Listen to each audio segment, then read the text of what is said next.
Good morning, good afternoon, and good evening, everybody, and welcome back to the Rush Racing League Division 4 100% around Singapore. We are now heading into the second 100% race here in Division 4, taking on the streets of Singapore, and it's already raining here as we go ahead and get started with qualifying.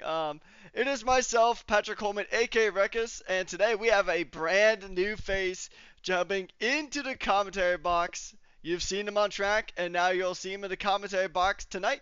It is Nishka. How are you today, mate? I'm doing great, mate. Thanks for getting us in here, and yeah, looking forward to it. Looking forward to a good race.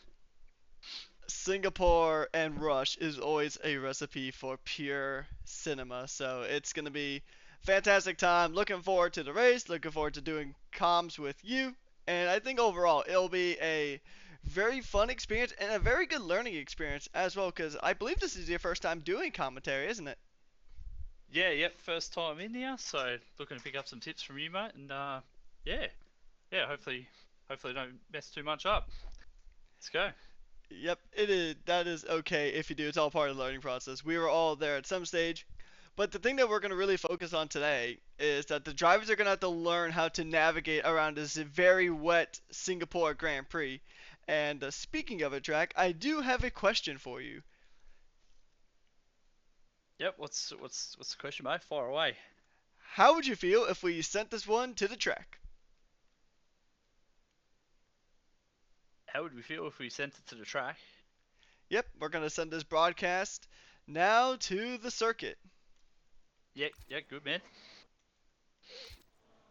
Alright, so here we are. We have a few drivers already on outlaps. Nishka did retire because he didn't get into spectator in time. It is okay. It was a bit of a last minute ordeal, so it does tend to happen. Actually, one of my favorite commentary moments happened because a commentator accidentally loaded into the race. So fun stuff can happen here, but it is short quality, so it is a singular qualifying session here. Then we turn around and do 62 laps around the Marina Bay circuit. It is going to be absolutely chaotic here. So I know that you're driving later on. I think you drive. I think you drive not tonight, but I think you drive on Wednesday, if I'm not mistaken. But how are you? How do you feel about Singapore and the Marina Bay Street Circuit? I'll be driving on Tuesday. I just got a full-time seat at Alpine, so yeah, looking forward to that in Div 6. But yeah, I've been doing a bit of practice throughout the year. I think it's quite a tricky circuit, but yeah, feeling pretty confident, man, that I can do a good job. And yeah, it's gonna be tricky for these guys right now with the rain. See how they go. Yeah, let's actually take a look at some tires here to see what tires everybody's braving it out on. So, a majority of the field have went to intermediates. There, you do have a few drivers running that wet compound tire. So, typically the inters are quicker, but I mean, it's really just depending on how you feel around this track. And I mean, I have so much respect for these guys here in Div 4 because earlier, just to give myself a little bit of reference, I was driving this track in time trial and in the dry, mind you, and I couldn't even make it to actually start a lap without invalidating. So the fact that these guys are pretty much keeping it in the lines in the wet is absolutely amazing to see. Now the question is, will this rain transfer over to the race? Because this will be the first time that I can remember, at least in recent memory, that we've had a 100% race in Div 4 that was in the wet. Yeah, definitely be very interesting seeing if the weather holds up to be this rain because yeah, I don't know if too many guys would have practiced in the rain, so be interesting to see what sort of strategies, especially if it stops raining halfway through or whatever.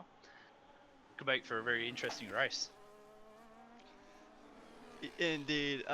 And I'm hearing some reports that this session may get quickly red flagged.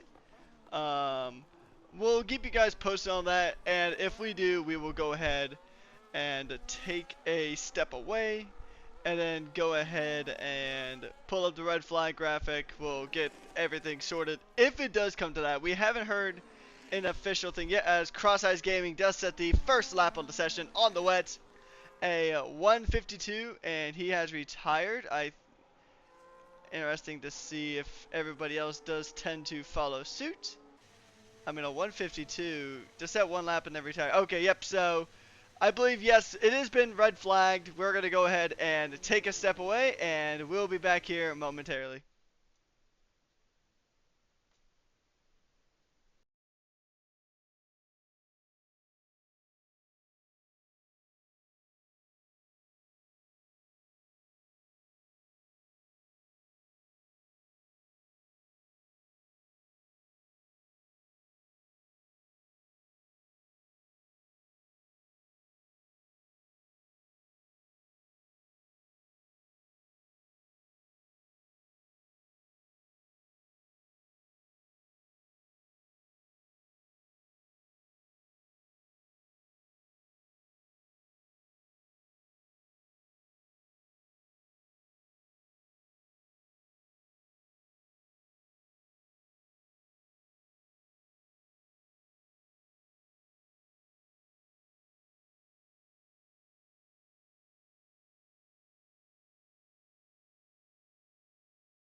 Yeah, well, it's going to be interesting now because it looked like the race was going to be dry.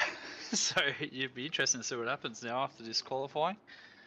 Um, yeah, it'll make for an interesting race if it is.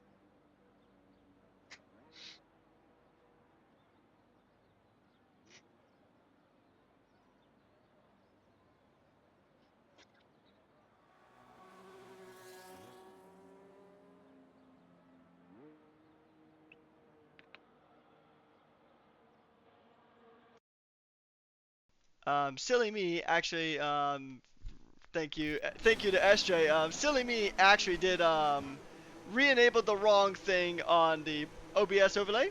Um, Things got switched around on me, but anyways, yeah, both myself and Nishka back now, so we are back. Appreciate the patience through these technical difficulties we had. The lobby is back. We are back, and now these cars are gonna be back out on track. And the question I asked Nishka was, the drivers were spared from the wet weather conditions in quali, but we heard his prediction of if these wet weather conditions were going to come back into race. So that is what prompted that. Any predictions here? Because, I mean, this track is a 9-day difference when it's dry or wet. Yeah, oh, well, if it's going to be wet, yeah, I predict we could see a fair few safety cars if it's wet. So it'd be interesting to see what sort of strategies guys go with if it's like that. Also, it's dry. What sort of strategies they're going to go on, whether a one stop or a two stop, be interesting. Indeed, yeah. I it's always kind of hard to gauge. Because, I mean, this is the third street track in 4 Grand Prix, so it'll be tricky, but these drivers at least have the benefit of having done this race in the preseason evaluation races that we did about a month ago now at this point, which is a pretty funny thing to kind of know. It's already been a month since we've done the eval races here at Rush Racing League, but nevertheless, I mean, it's always a good track here when we go ahead and come to Singapore. Um, in real life, the Singapore Grand Prix isn't my personal favorite, and it's not my favorite to drive on by any stretch. But when Rush Racing League comes here, it's always something special. Yeah, definitely. I think it's a really good track on the calendar. I love Singapore. I love watching it in yeah. I'd love to go there one day actually and actually watch the race in person. It'd be pretty good. I think something to see. But yeah, have you got any like sort of predictions from this qual? Who do you expect to be fast out of this qualifying? That is definitely a interesting thing to note, as GM Reigns has indeed retired from the session. Although I think that's due to a quali ban. I think that Aardvark is serving. I think it passed on to the McLaren of GM Reigns, so I think that's why we've seen him in the pits. We're gonna go ahead and do our onboard lap now with this man right here, Mudpack. Mudpack has been a very strong driver, so expect this kick Sauber to really kick it into high gear as we go ahead and make our way through the lap. He is making his way now down the back straight, or down the front straight, in the first DRS zone, going into turn number 7, which is known as Memorial Corner. It's a very tricky one because these curbs can grab your car, and you pretty much have to be very precise on the movement or else you're in the wall and your lap time is done. Good on the brakes here, going through, making his way to what is known as the Singapore Sling, or better just known as turn 10. Going ahead and making his way through sector 2. This is probably one of the trickier parts of the track, going through the bridge, which is my personal favorite part of this fantastic circuit. Now he's going to go into the next DRS zone, straight after turn 13. Going to go ahead and make his way up. It's a purple sector now for the Sauber, so we'll see if he can keep it up. Now this is the part of the track that was fixed in 2023.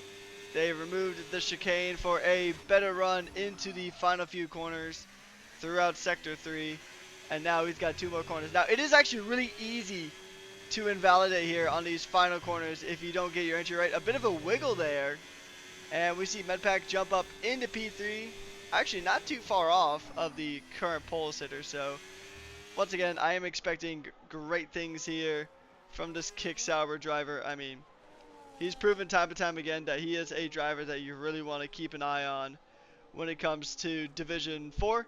But even then, Sauber in general in Division 4 is definitely a team to really keep an eye on, because Sauber, they won in Qatar with the other driver of Qidong, and they're gonna definitely try to make it a potential win here with Mudpack tonight. So, though that's the Reckless prediction, that may get proven wrong. We'll see how tonight goes.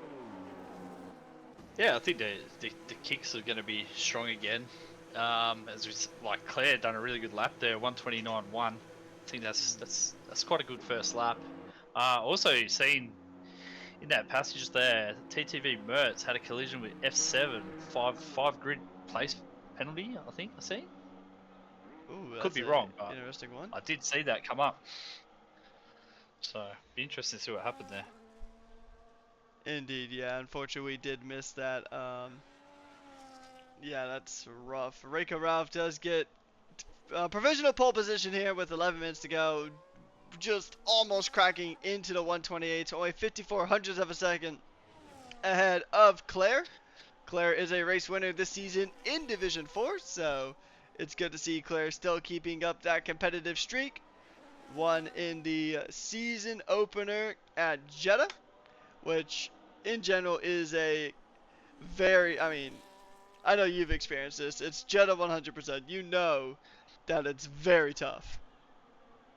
Yeah, Jeddah's extremely tough, and yeah, 100% race like takes it out of you. Jeddah concentration, so you don't put it in one of those walls. It's gonna be the same again here, I think. Yeah, so I know I believe you're still very new to Rush, and potentially league racing as a whole. I do want to get your thoughts on how did it feel to jump from 100% Jeddah straight to Monaco just with pretty much back to back.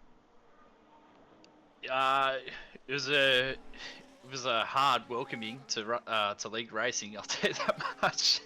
Yeah, I had to put in a lot of practice, like to be fair. But yeah, hopefully as the season goes on and we get away from these street tracks, yeah, I'll find my groove and find where I fit in. It'll be good. Yeah, and actually we're seeing in chat from Josh saying that this track might even be more brutal than Jeddah, more concentration required on this track. And I mean, honestly, I do find it a bit easier to go around Jeddah than Singapore, so I would believe that 100%. A driver I really want to keep an eye on is actually somebody you've raced against in Div 6, and Breadman making a step up here tonight to reserve for Mercedes. A driver who has done very well, back-to-back wins in Div 6. So this man is definitely a driver to keep an eye on, and he's already in the early stages pretty competitive here in Division 4. Yeah, that's a pretty good lap from him first up. Yeah, he's a very good driver, man. So yeah, be interested to see how it goes. Yeah, we're going to go ahead and do a on-board lap now with Breadman, and actually, I'll let you take this lap away. Here we go. So it's through the first sector here. Got a nice exit coming out of there on the battery. Running it down to 70%. Catches the curve there to the outside. Keeping it pretty tidy. See what he runs his battery down to. Down to 40. Yeah, he's keeping it nice and tidy early through this lap. Yeah, be interesting to see what sort of time he puts up here. Burning that battery down. Down to 40%.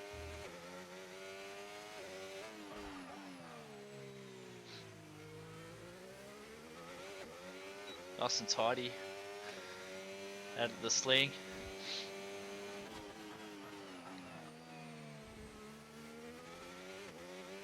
Battery down to 30%. See if he opens it right up here.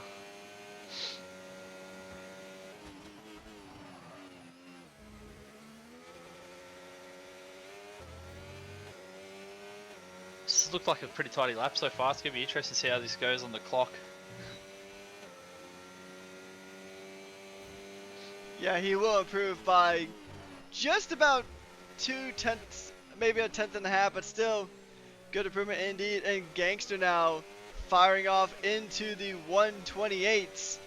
We'll see how many Wow, that's a great lap. We'll see how many drivers reach that milestone here. Few drivers still yet to set a lap as Claire jumps up 2/10 of a second ahead of the rival of Gangster. I mean, that was a fantastic lap from Claire. Claire has done it pretty good here. Like I mentioned earlier, won the opening race of the season here in Div 4 in Jeddah 100%. So I wonder if Claire is going to go ahead and take back-to-back wins when it comes to 100% street races. That'll be interesting. That'll be actually a really good stat to have. I mean, it's certainly bragging rights for certain. So as we go ahead and go through the mid-stage of qualifying, let's go ahead and take a look at the Drivers' Championship here in Division 4. Reiko Ralph does sit at the top, 11 points ahead of Mudpack and a singular further point ahead of Chidong. And Claire's right there too with 38 points. So, I mean, P2 to P4 can really be shifted up today and mixed around depending on how this race goes, because, I mean, there is only 3 points really separating P2 to P4, and then obviously from P2 to P1 is about an 11-point deficit. But once again, these streets, they are no respecter of person. They quite honestly couldn't care less about your feelings. If you make a mistake, if you touch a wall, then they will punish you for it. Yeah, it's pretty unforgiving. One mistake and yeah, that's your race pretty much in tatters. Like these top 8 drivers, there's not much between them there. It's going to be a really good race, I think, that we're going to be looking forward to. Now, I did see something in chat that I didn't really touch upon, but I heard the rain might be imminent. That would be a interesting development here in qualifying as we're down to the final 5 minutes. Do you have Hennessy added? Because he did just leave the session. I do not. Alright, I can go ahead and send him a very quick invite. If he is actually still going to appear online, because it's EA and EA shenanigans. Alright, he did not appear. Unless I missed him, which I did miss. I did miss someone in Div 6 actually when Ryan, also known as XD Lamb, changed his EA on me, which threw me off a bit. But hopefully we'll be able to get Hennessy back in soon. But we do have a very spicy rest of qualifying left to go. One driver yet to set a lap time, getting a good tow here from his teammate. It is Mertz, the winner around the streets of Monaco. So, I mean, once again, there is definitely some street track prowess here on the grid tonight. It's the rain here. Yep, sure enough. I haven't seen any yet, but I think I did see some spray off of the... Oh, yep, there it is. Oh, I see it. It's a bit of a spin there from HuView. Getting a good view of pretty much everything else around the track right now. Getting a good view at the nightlife here at Singapore, just getting spun around there. It is definitely a wet track now, so although fortunately for the drivers, it is only a short quali, so this pretty much just is the only session, so they don't have to sit there and watch everybody else go through. But I mean, timing is so crucial when you have mixed conditions like these. So Mertz does go ahead and jump up into P15. Still not the greatest start for Aston Martin, but I mean, for slick tires with a little bit of wet or slightly wet surface, not the worst time you could have had. Yeah, no, that's still pretty good for on a wet track on the slicks. I don't think we'll see much improvement now with this wet track coming in, so I don't expect it to change too much. I'm actually not even expecting any improvement, just considering the just how wet this track is.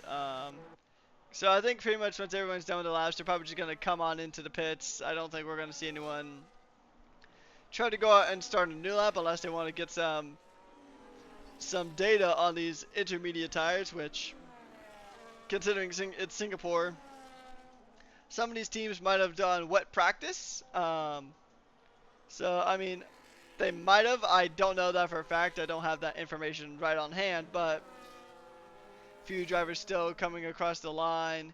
It's about 2 minutes left to go. I don't think we're going to see a lot of drivers really try to do anything rash, as we see Mudpack and I believe Falcon, oh no, that's Mudpack and Wogjet pulling on into the pits. Only a few more cars still left out on track. Now, here's the question. Do you think Claire could potentially win from pole here, Nishka? Well, yeah. After what I've seen in do we have a guest interview that we were scheduled to do? No. And this needs an invite, sorry. Oh, good. I'll look for him again.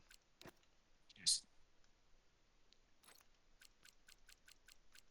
Yeah, back to your question about yeah, Claire. If they put up their performance like they did at Jeddah, I think very hard to beat. Yeah, especially from pole. But anything can happen in Singapore. I expect Rico to be fast, Gangster even, and Mudpack Cheetang. I think they'll still perform well even from down 7th, 9th there. It's gonna be a very interesting race, I think, man. Historically, this is a track that Sauber have done very good at here at Rush Racing League, and unfortunately, unless he's under a different EA name, I am not actually seeing Hennessy online to invite, so that is very unfortunate. Yeah, I looked at my friends list and haven't seen him there. The EA, my EA is actually on the bottom of the screen there. It is overdrive_Paxter. Go to send me a friend request and I'll go ahead and get you invited to the lobby, Hennessy, and hopefully we'll be able to get you in here in a timely manner. But yeah, there we go. That is the qualifying session done, dusted, and settled. So let's go ahead and run through our qualifying order. Oh, Hennessy was able to join. That's good. So we have Claire to Reiko to Gangster to F7, Hennessy, Cross-Eye, Cheetang, to Asian for you, Mudpack, Falcon, Breadman, the sub from Division 6, making his way up to Div 4, putting in a fantastic time. And then we have Protein Group, Tyler, NZT, Mertz, Wogjet, Jeneth, Huvie, Crew, and then the Qualiban of Reims. But we do know that Wogjet does have that. Actually, no, I think it's Mertz actually with the 5-place grid drop. Yes, it is Mertz actually with that 5-place grid drop. So he'll start from the back of the grid. So, I mean, overall, how would you rate how hard it is to overtake around this track? Because I've heard that it can be very tricky to overtake here. I think initially it'll be hard in the DRS trains, but I think once we start seeing a bit of tire wear and yeah, a few guys not getting quite the clean exits, I think, especially that first DRS zone, I feel like you can get overtakes done there. Yeah, indeed. It's a bit easier to overtake on this track now that the extra corners were removed from Sector 3. I think that happened, I think it was right at 2023 when they finally made that just a straight shot instead of the extra little chicane that they had there from the first race here in 2008 all the way to 2022. Which, I mean, honestly, it's one of those tracks. It's like Barcelona. It's better when that little section is just flat out, in my opinion.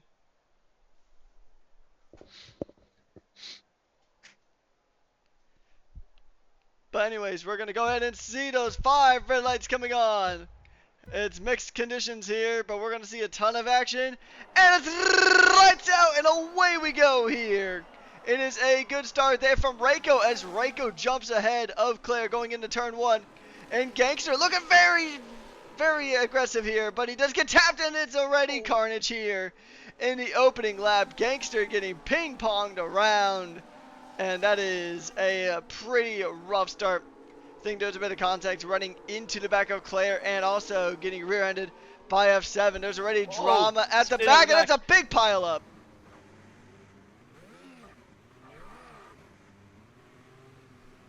Ooh, 10-second time penalty for a severe collision. So that is NZT getting hit with a penalty, and it is a virtual safety car to kick things off here in Singapore. Yeah, that was a bit ugly there at the back. I'm not sure exactly what happened, but I seen that the Aston Martin spun right around. So yeah, it'd be interesting to see what comes of that. The onboard has indeed noted it. So definitely, so the game seemed to believe that NZT was at fault for that collision. Trying to see if any of these cars back here have damage. I know Huview's got damage. It's pretty easy to view the damage on the front left end plate of the Aston Martin. Taking a look through and seeing if anyone else. Okay, so Renko Ralph is getting a penalty for speeding under a VSC. As we go green, I think Claire got hit with the same penalty. Oh no, that's disaster for those two drivers, if that's the case. Yeah, they both got hit with the same penalty, so they have a drive-through. Claire is going to go ahead and serve it now. F7 going to come into the pits. DRS is now enabled, so we're going to go ahead and get back to racing here. Claire somehow got fastest lap in the pits. That is a interesting one.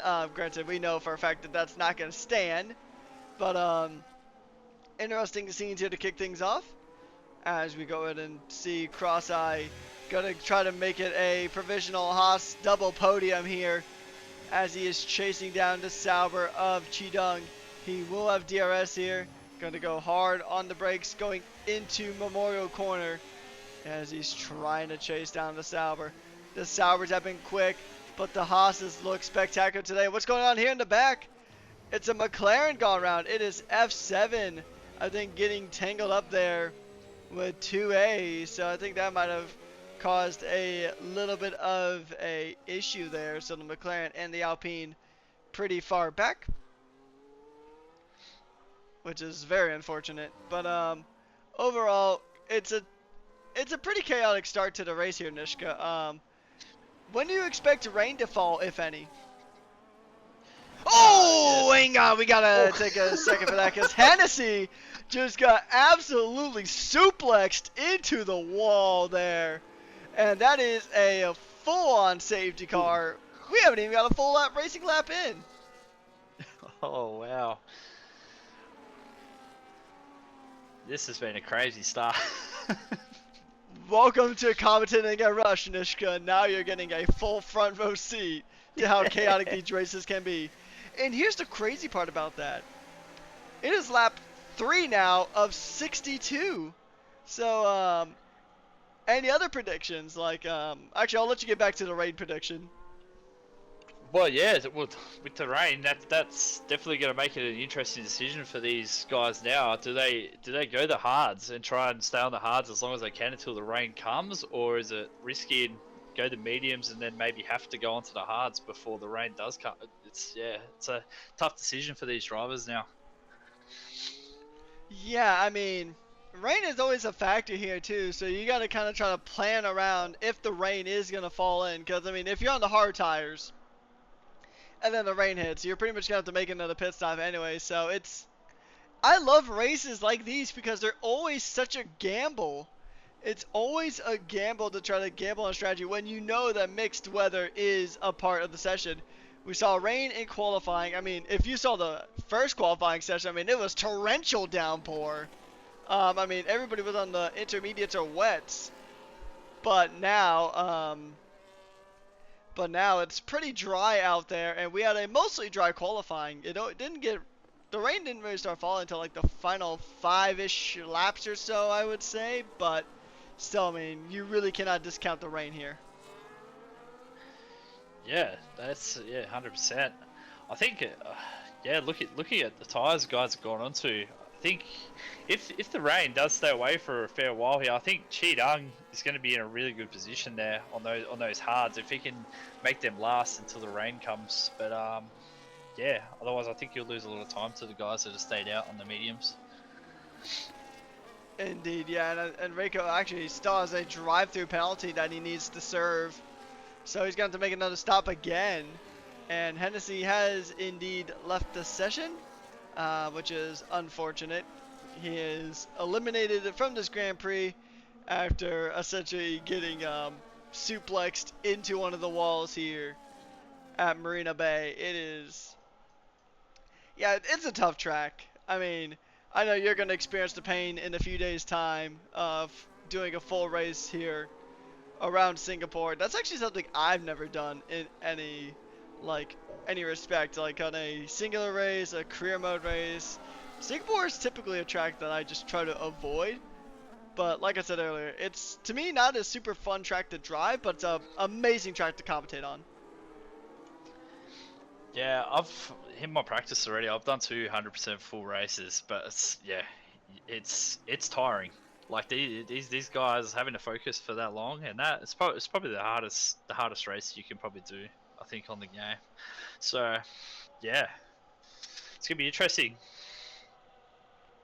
Interesting indeed. I mean, I know it's a grueling task here for these drivers to go through any 100% race, but I mean, two of the races that they've done 100% on, it is two of the hardest tracks to really get a grip on, and the hardest tracks to kind of really keep focus on for 50 or 60 laps, like Jeddah and Singapore.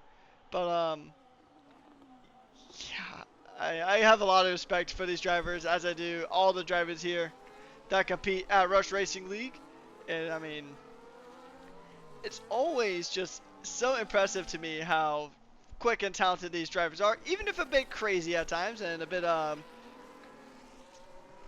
destructive. That was the word I'm looking for. But safety car is in this lap, and I think it's going to be a chaotic restart. What do you think? Yeah, I think I can't see it not being after the start we've just had. But yeah, hopefully the boys can keep it clean from here on in. And yeah, hopefully we have a bit more clean racing and not another safety car. Oh, we did have two drivers leave the session. That is both Huview and Chidong. Both of the Vietnamese drivers having disconnected from the session.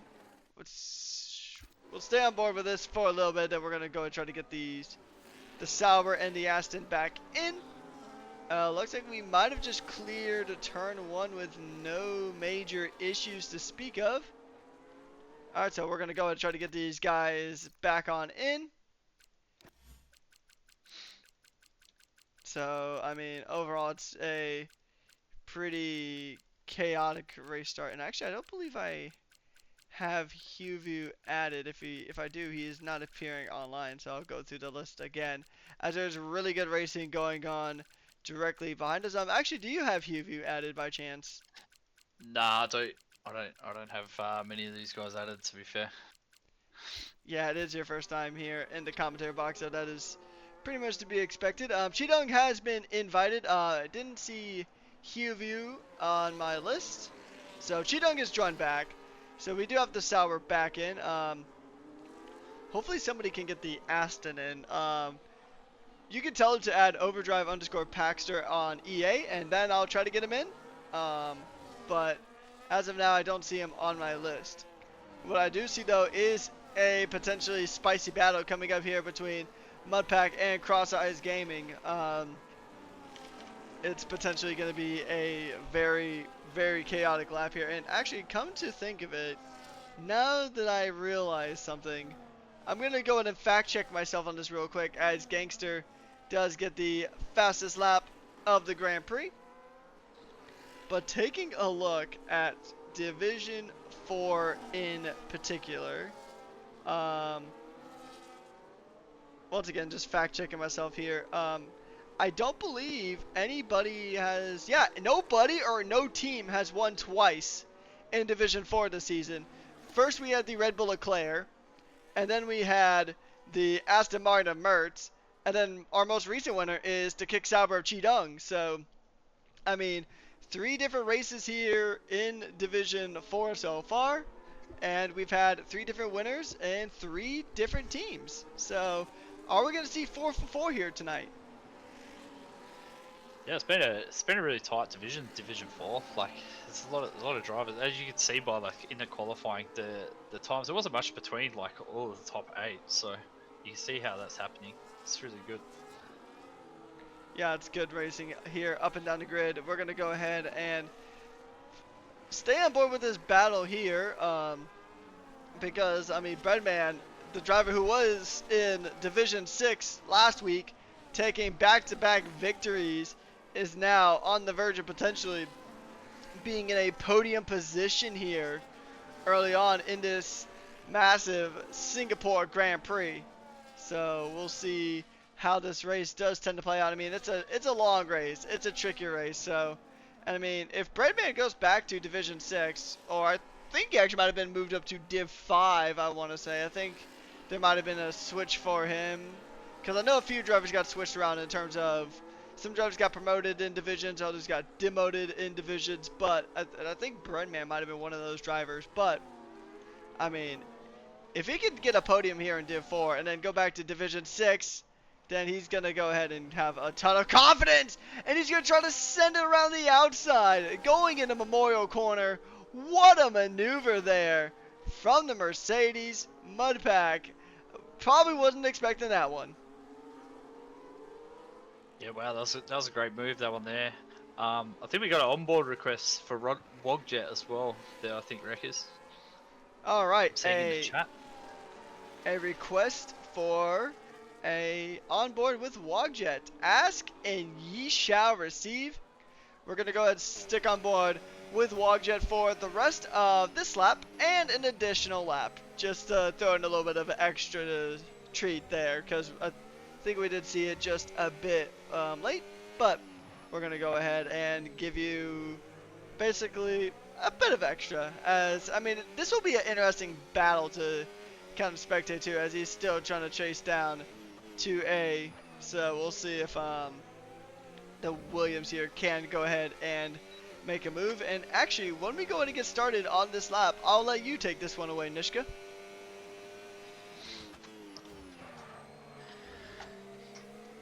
Yeah, so Wogjet, he's got that battery's right down at 22. What's his gap there? He's just trying to hang on to that DRS behind 2 Asian for you.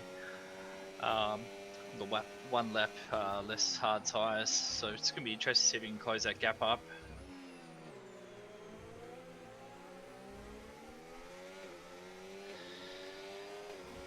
As we see, 2 Asian for you looks like he's all over the back of that Ferrari in front of him. That's yeah. If that Ferrari can hold him up, Wogjet should be able to hold on there.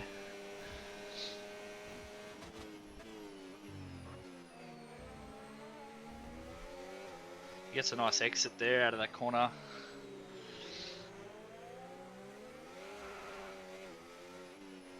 Just loses his back end just a little bit there.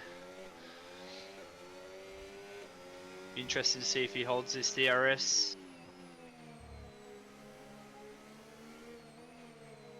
As the Alpine's all over that Ferrari in front of him as well. That's an interesting battle that we can see going on ahead.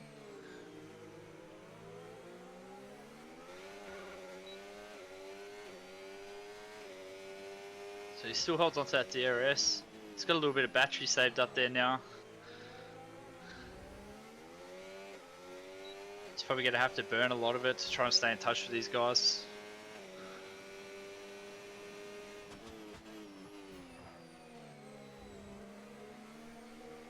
Keeps it nice and clean. All the way around to the line now. It's just fallen out of DRS now. I wonder if he can try and get himself back in there. Or whether he's just going to go in and try and save his tyres, make these hards go as long as he can. That would be the ideal strat, I would think, is that just trying to make these hards go distance, especially if rain is expected to be a threat, essentially, in this Grand Prix. Because, I mean, it is basically twice as long as a normal race. As we see just up the road, it is 2A and NZT fighting it out. And it does appear that the Alpine did go ahead and get the move done. 2A ahead of NZT. And then we're going to actually jump back up here because there is a potential battle for P9 coming up here. And it's actually a pretty big train here with GM Reigns, the Racing Bull of Genethly, Falcon, and Claire all kind of within a DRS train here as they go ahead and make their way down to the third and final DRS zone around this 3-mile long circuit. Staying pretty close, but once again, your best chances to overtake are the two major DRS zones in Sector 1 and then the one on the back end of Sector 3. Those are really your best chances to make an overtake. Now we see Breadman trying to close the gap to Cross Ice to make it a P2 finish here on his debut with Mercedes for Division 4 in particular. This man has done fantastic work in that Mercedes in Division 6, and I mean, I knew he was going to be quick, but I'm actually surprised he's in these podium spots here. But that is with the caveat of a lot of the field having already made a pit stop. Yeah, both the Mercedes drivers, they've had strong starts here, up to P3 and P6. Yeah, I think the Mercedes would be pretty happy with where they are at the moment. Indeed, yeah, I mean, honestly, Mercedes, I mean, even if Breadman doesn't win here tonight, which is going to be it's possible, but I feel like it's going to be a bit of a tall order. And also considering that Gangster is just, he's been very rapid. He could have won last week in Qatar, but unfortunately fell victim to penalties. So that pretty much took him out of the running there in the dying stages of the Qatar Grand Prix last week. But I mean, just the fact that Breadman is actually mixing it up with these Division 4 drivers, I mean, it just shows that this driver's definitely got talent. He's making an impact here. Yeah, I definitely think it goes to show that the guys who move the guys around from divisions, they see the pace, and now he's showing it. He's showing why he belongs here, you know. Yeah, I believe he got moved up to Div 5, but I think honestly he could probably fit right in here in Div 4. Because I mean, he's having a very strong race today, but he does have two very hungry cars behind him, powered by that Ferrari turbocharged V6, the Sauber Mudpack, and the actual Ferrari Protein Group. Not too far behind, so Breadman makes a mistake. Then these two will definitely capitalize. Tyler also having a very good race in P8. I mean, that's a very strong result here from Mercedes. A result that they really can't complain about. I mean, obviously the ideal is the 1-2, but I mean, just riding on board with Tyler, it feels like he's just revving that Mercedes, and he's just constantly in a state of red line. At least that's what it sounds like, although that might just be a glitch in the game, but it just sounds like he's permanently stuck redlining it, which I actually don't believe to be the case at this point. Yeah, nah, I'm on board. It's definitely a glitch that's going on there. I mean, if Tyler was actually rev banging that Mercedes F1 car to that extreme, he would kill my poor Hyundai. Yeah, that, sort of from Breadman down, these guys are kind of just stuck in a DRS train there right now, aren't they? From what I'm seeing there. Indeed, and also taking a look at the Constructors Championship here in Division number 4. Mercedes currently right now not in the greatest of spots. They're currently in P7, only 1 point ahead of Ferrari, and right now they will jump Ferrari, or they'll still be ahead of Ferrari. But if this result sticks, they may actually potentially jump up pretty high up. I mean, mathematically speaking, they have a chance of jumping about up into 5th or 4th roughly, just because of how close that mid-pack actually is. And for reference, we're taking a look at Aston Martin right now, and Aston Martin right now have 44 points, and then Alpine have 42. Same with McLaren. McLaren is also tied with 42 points. And then you go back to Mercedes to have 37. So potentially, and considering that the only team out of that bunch that I mentioned that's having a similarly strong race, or a decent race in particular, is Alpine, because they have their driver in the lead right now with about a 3.5 second gap here. But McLaren's not having a terrible race by any stretch, but not a super great one either. Both of their drivers in the lower reaches of the points. And then, I mean, Aston Martin, you have one driver in P7 and then another one currently in P18 outside of the points. Alpine's got a driver in the lead, and then the other driver kind of on the fritz of the points here. But Mercedes have two cars within the top 6. So if this result sticks, I think Mercedes could potentially jump up all those positions. Yeah, especially if that rain comes soon there, Wreckers. If the rain comes before the mediums go, they're in a really, really strong position. Yeah, so it's going to be interesting to see, well, if or when the rain comes. Yeah, it's going to really shake the race up here. I'm happy with Gangster doing a good job there, being an Alpine driver now myself. So that's really good. But yeah, Cheetung's starting to catch right up to the back of this McLaren and the Williams. It's going to be a really interesting battle there down in P10, P11 and P12. They're all over each other, these guys. Indeed, yeah. And I saw the request for the fastest lap. Fastest lap does belong to Gangster with a 1:34.326.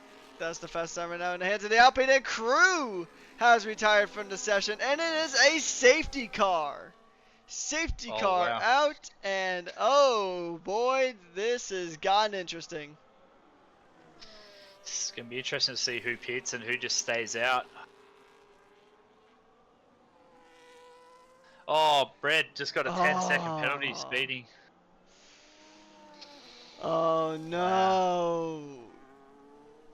I mean, that seems to be a prominent thing in F1 24, is that the pit lane penalties, or sorry, 25, the pit lane penalties are coming in very strong compared to last game, I feel.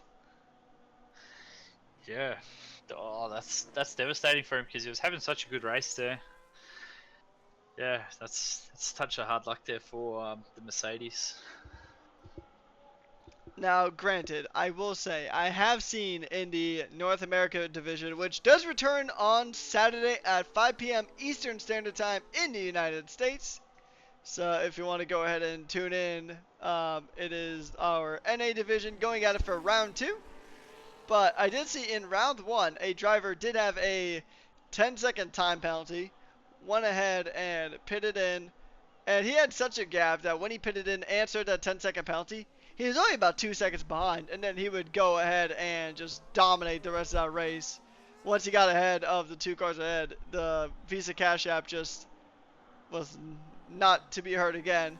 That was at Division NA Miami, so that was a fantastic race. I mean, Rush always does good at my home track, so looking forward to heading to Miami, which I'm going to just take a quick look at the calendar now while we're going ahead and seeing things. I think Miami... Yes, actually, Miami's next round. The guys are asking for tyres there too, Wreckers. If we can get those up. Ask and ye shall receive. There we go. Yeah, actually, now we see a lot of these drivers pitting onto the hard tires. I think it actually might be a 2-stop if they're pitting in, unless those hard tires could get to the end. But considering how brutal tire wear is on F1 25, might be a bit of a stretch. I'm not too sure. The weird thing to me is that Gangster and Tyler have yet to pit in.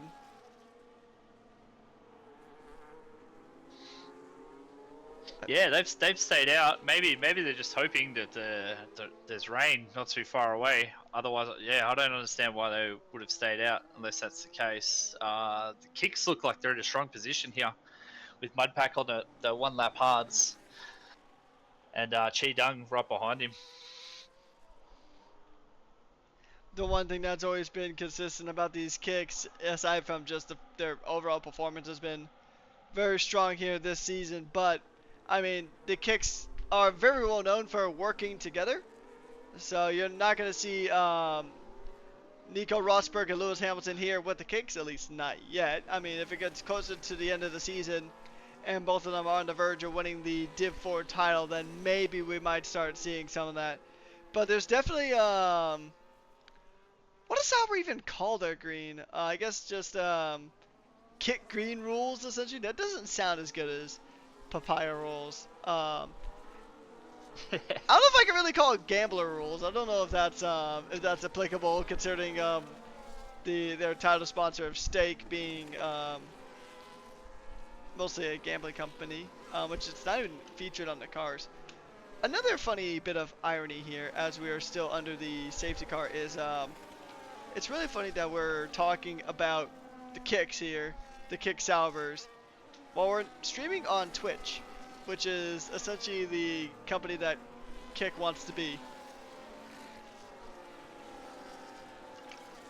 Yeah, pretty much, yeah. So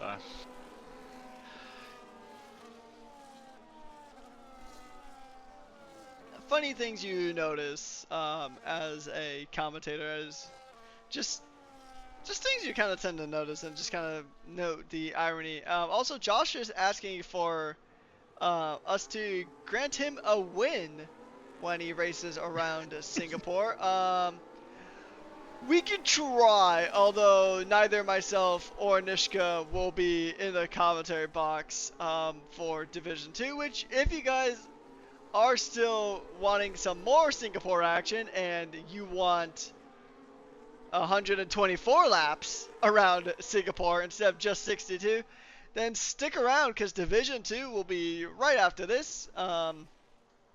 So yeah, it will be quick interviews though tonight, due to the fact that we still do have Division 2 running very shortly after this race wraps up here. But stick around if you got the time, and if not, that's alright. You can go ahead and subscribe to our YouTube channel, Official Rush Racing, and then you can just watch the race as a replay when the replay gets re-uploaded to the YouTube channel.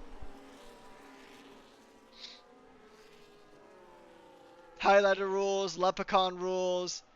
I am seeing a lot of fun rules for the kicks here. And actually, another thing that I've just been notified about in Twitch chat is we are 5, yes, 5, as in the number 5. Maybe as many as safety cars we'll see here tonight. But anyways, we are 5 followers away from 2,000 followers here at Rush Racing League. I want to thank you guys so much, and let's go ahead and get those 5 final followers here, so we can go ahead and hit 2,000 followers here on the Twitch channel here before we even hit round 5 of season 9. And once again, thank you guys so much.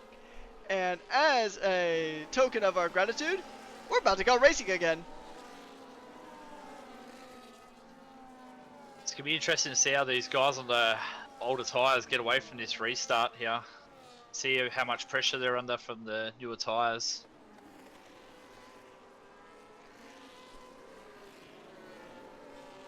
Yeah, we'll see that indeed. As now, with Mercedes, I mean, we'll see if the Silva rules kind of play here. I mean, I don't think Breadman would try to attack his teammate here, considering the fact that he does have that penalty.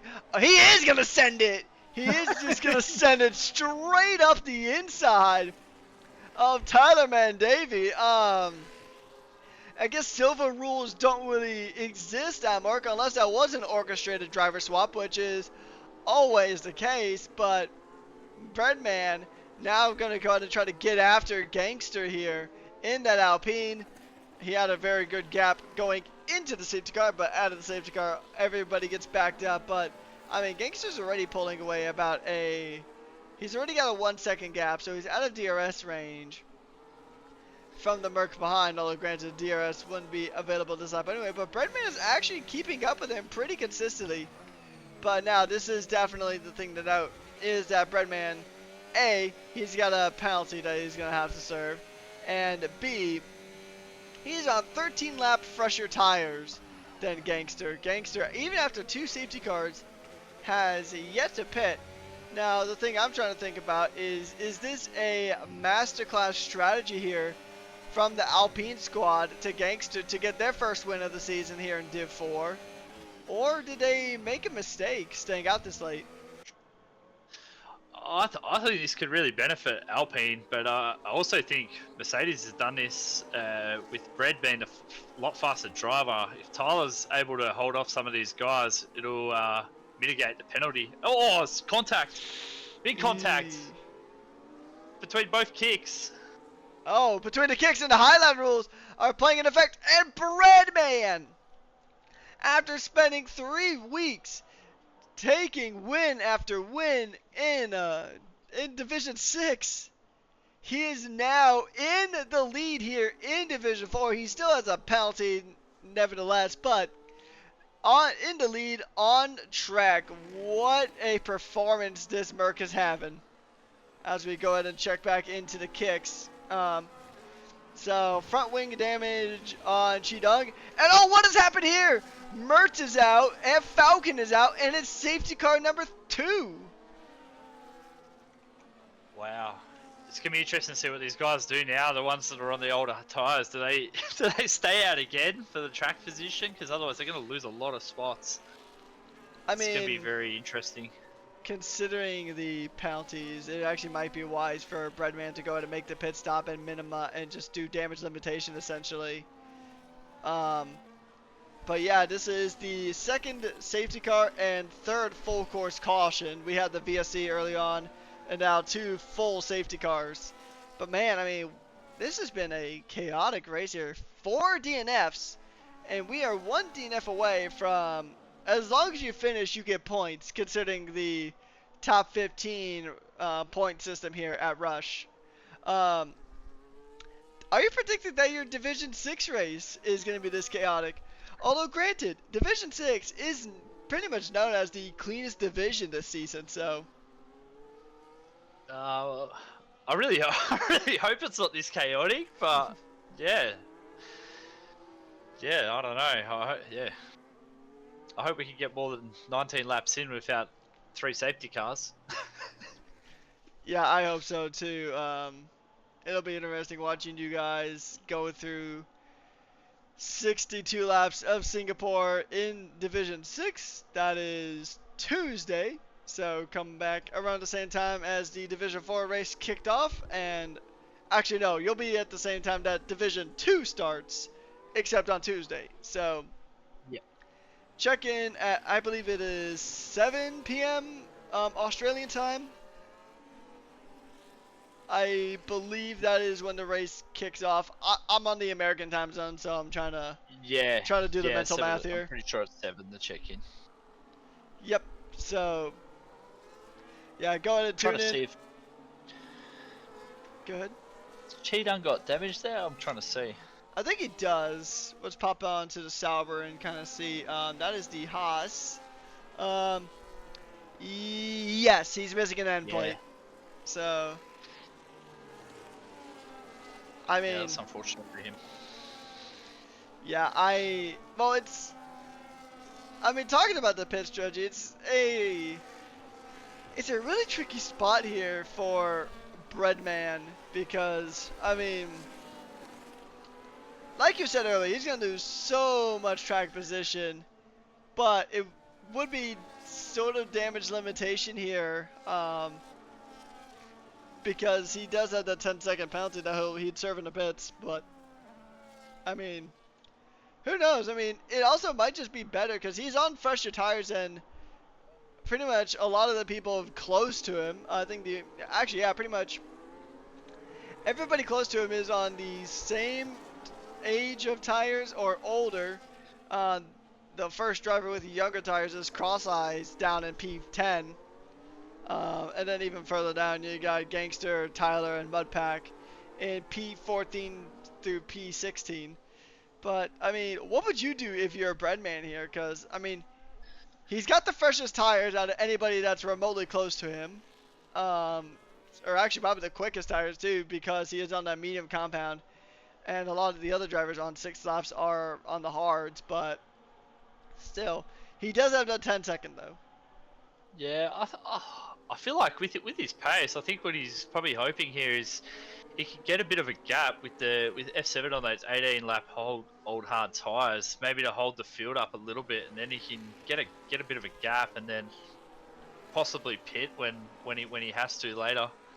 Yeah, be interesting. I'd say that would be what he's planning on doing.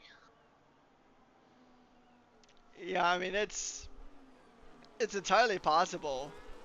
I mean, we'll see what kind of strategy that Mercedes cooks for their driver, because I mean this would just be generational in terms of just.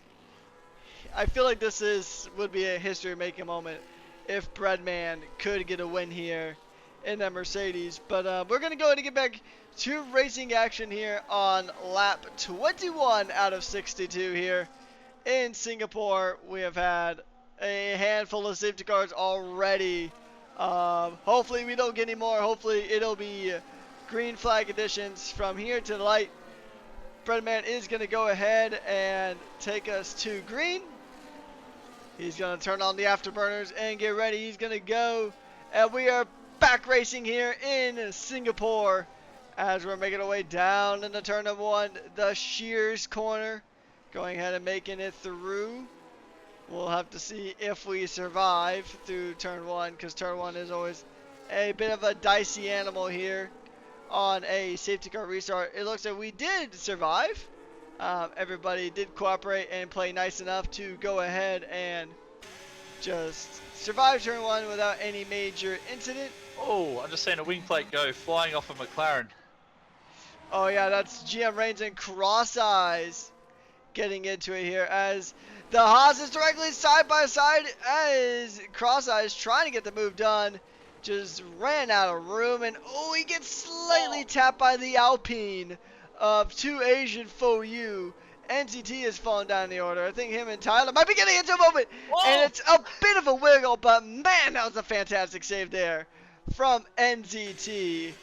Excellent stuff there from the Ferrari to go ahead and save it after what surely looked like a crash into the wall, Nishka.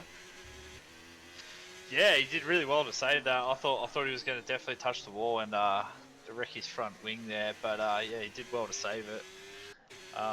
We've got Jedith getting pretty close to Claire here. Claire's actually done a really good job to get up to 4th after having that drive-through penalty. It's, yeah, Claire's really snuck up, got back into contention here. Indeed, we know Claire is quick. We have seen fantastic drives from the Red Bull of Claire, getting a win in Jeddah to kick off the season. And even then, it's been very good drives here. But Jeneth is putting on a mighty fine drive too, on quicker tires essentially at this stage, which I think may be a crossover point. Gangster is into the pits, so I know he had damage. But we're going to stick on board with this battle because this battle is looking very, very spicy. Actually, all the battles here are looking spicy as Protein Group is going to go ahead and try to get a move done. They get so close but blocked in by Cheer. Think there might have even been contact between F7 and Protein Group here. I mean, this has been a very, very action-packed race here in Singapore, Nishka. Yeah, there's plenty of action. I don't even know where to look at the moment. Even down in P7, P8, Chidang and Rico, they're having a really good battle as well. I've been watching that closely. Indeed, yeah. We also have a very strong battle here for the podium position as Protein Group is going to go ahead and try to get a move done onto the McLaren, but Claire is going to get close! So close! You could barely put a bottle of Coke in between the Ferrari and that Red Bull. That was super close. I wonder if Claire is potentially thinking about sending it here soon. I mean, yeah, you pretty much have to rely on that Sector 1 DRS zone just after turn 5. You really need to try to get the move done before you get into Memorial Corner. Claire and Protein really need to get this move done past the McLaren because Bread's just running away right now. Like 5 seconds already up the road. They really need to get past and try to close that gap up. Ooh. NTT getting a 10-second penalty for speeding on into the pits. As one Ferrari gets the unfortunate penalty, and he's out, so he is retired from the race. So now we're pretty much at the stage of if you finish the race, you get points, and Protein is going to make the move. Claire's going to make the move. Jenneth was about to make the move onto the McLaren. Those 21 lap old tires just not doing it for the McLaren. He held them off as best as he could, but the McLaren ultimately succumbing to the quicker tires behind. And that's allowed Breadman to already get a 5-second time gap here, which is still not going to be enough, because if we take a look at this, he'll drop to around, I want to say P8 roughly, just taking a look at this gap here. So actually no, he dropped to P5. So Protein would still win this race right now, just based on that 10-second pen. But we'll see if Breadman's got the pace to go ahead and try to extend that gap, because he's got a clear track ahead of him. Yeah, I'm looking at the times even now. Like Protein's in that clear air now, and Bread's still putting time on him, like pretty quickly too. So it's gonna be interesting to see what sort of gap he can open up. Ooh, this is interesting. It is a massive gaggle of cars here. Pretty much like they're pretty much packed in, and we're seeing so many moves happen here in this midfield. Wow. I mean, this is just pandemonium here, and Cheetah goes a bit deep there into turn 2, I think, and just loses several positions.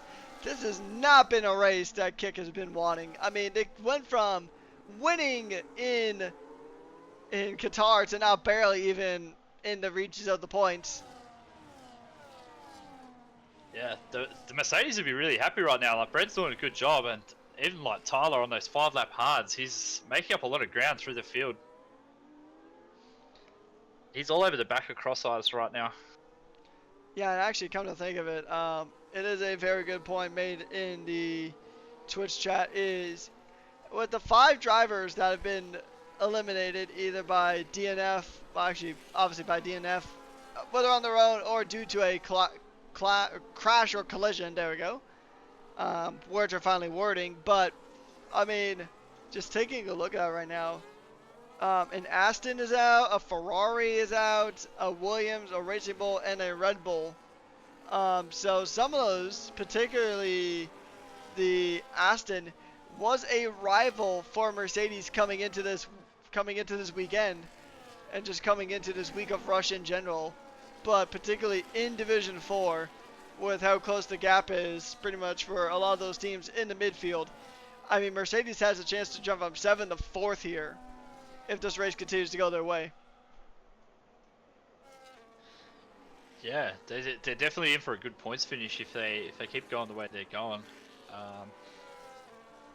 Yeah, I think the Kicks would be a little bit disappointed after the position they were in, and now both guys down in P13, P14. I think yeah, they'll be a little bit unhappy, I think.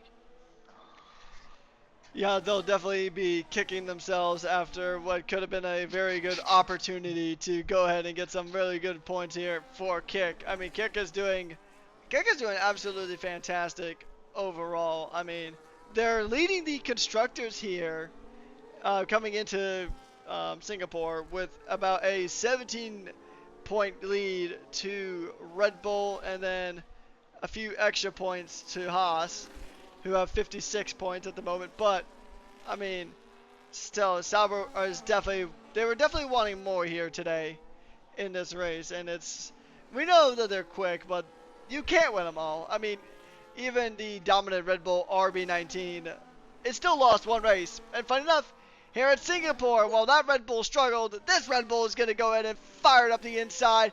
It's going to be dicey racing between Protein and Claire. Who is going to get the better of this group? But if these two keep fighting like this, I mean, it's beautiful for us. Even more beautiful for Breadman, who has now got an 8-second gap to P2. Yeah, that was great racing there from those two drivers through there. Claire getting the job done. It'll be interesting now to see if Claire in the clear air can start closing that gap up to Bread. Bread's doing a great job out in front.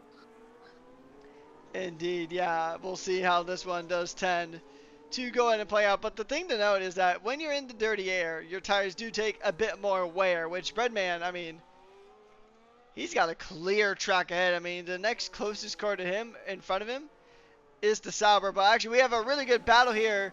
It's around the outside. Jonathan is going to try to go late on the brakes, try to get the move done onto the McLaren.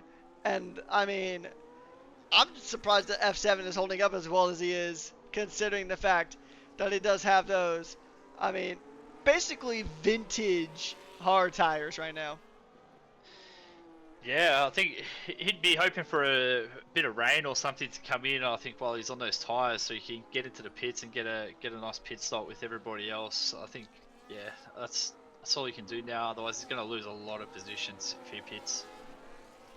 But yeah, doing a great job on the old tires to hold most of these guys off for so long. Yeah, I mean, it is. I mean, it's very good driving here from F7, but something I'm thinking about is even if the rain doesn't come in, and if he does manage to go for that one stop here, I think it's a potential we could see F7 really start rocketing up this field again once he's on fresh tires. Because, I mean, he's got the pace clearly.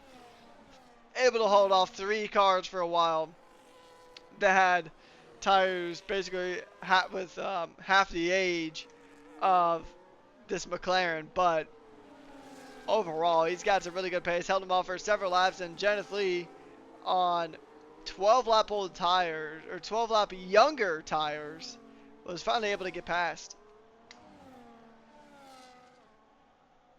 Yeah, I think Jeneth would have been unhappy there, getting stuck there away from the other drivers in Protein and Claire. I think took a few extra laps to get past that McLaren. But yeah, we'll see if he can close the gap up to P2 and P3, get back into DRS. Oh, and Tyler getting a 3-second time penalty for track limit. That's a weird spot to get track limits from, because it looked like he just got really close to the wall and he got flagged for a track limits violation. That's an interesting spot to get one. But I mean, like it was mentioned in chat earlier, anything can happen in racing. And I actually want to talk about the overalls just for a bit here, because right now Kick Sauber is actually, I mean, granted there's Div 1 that happened already, but before this week, Kick Sauber had a 2-point lead in the overalls. 333 points to Sauber to 331 points to Ferrari. Now, at this stage, I have to look back at the standings in the Division 1 race, but even if Division 1 didn't happen yet, Ferrari would jump them after this race if they finish as it is right now. Yeah, I think Ferrari would be super happy with what Protein is doing here, and especially after I know they've had a bit of a tough week. So yeah, I think they'll be really happy with that if they can stay where they are. Indeed, I mean, you've witnessed firsthand how Ferrari's been very good in some divisions. I mean, Division 3 has just been dominant performance after dominant performance for Ferrari. They won the first race of the season in Jeddah in Div 1. But then you go to Division 6. And Ferrari in Division 6 has been a bit of a rough patch for them. Although Qatar was a pretty good performance with Krojag getting a very strong finish, making up several positions. But I digress. Ferrari, they've been doing pretty solid, but I mean, can they keep up the performance though through the rest of the season? Because it is only round 4 here. Yeah, it's only round 4. It'd be interesting to see how Oblivion goes, going up into Div 2, I believe. So it'd be interesting in the next race tonight. So it'd be interesting to see how he goes there, whether they can keep the points flowing. Yeah, and obviously Div 5, they've been very strong in Div 5 for Ranieri and Thunderballs. They're both good drivers. So yeah, interesting to see how Ferrari goes for the rest of the season. I think the only thing that was really holding them back for a while was their Div 6 performances, but we can talk about Div 6 more later, and Div 6 will be here on Tuesday. They'll be back around Singapore, and actually you'll see this fantastic co-commentator for his first time out. You'll be seeing him actually on the track in Div 6 coming to Tuesday around these same streets that these drivers are currently racing on. And I'm actually seeing a very good battle here. We've been on board with it for a moment now. It is 2A and Huvu battling it out now. This is for P9 on the track. We'll see 2A is thinking about sending a move, but just unable to get anything going here. Still pretty, I mean, we're just about halfway into this race, so I mean, still a lot can happen, a lot to play for, and rain could still potentially be on the horizon, although I have heard that rain actually is pretty likely to not hit the circuit, so it might be a two-stop for a lot of these drivers here. Yeah, that's gonna make it interesting. Now that we're hearing this, there's maybe no rain. Claire's doing a very good job here in the Red Bull, closing that gap up to Breadman a little bit. Yeah, that 10-second penalty is going to really hurt Breadman, I think, here, the way Claire's closing it up ever so slightly. Yeah, so Claire could be the first driver and make Red Bull the first team to get multiple wins here in Division 4, which is it's a pretty awesome feat to see how competitive Rush Racing League is. I mean, in Division 4, I mean, you've had 3 different races and 3 different winners from 3 different teams. So things are really getting competitive here. But I also do want to say that we have 58 viewers at the moment. So thank you guys so much. Once again, we're about 5 followers away from that 2,000. So once again, thank you guys so much. And hopefully you guys will continue to stick around. We do have more racing after this, so you're going to be a beautiful double feature around Singapore. And yeah, hopefully you guys will be around for that. But, okay, so actually the Instagram post.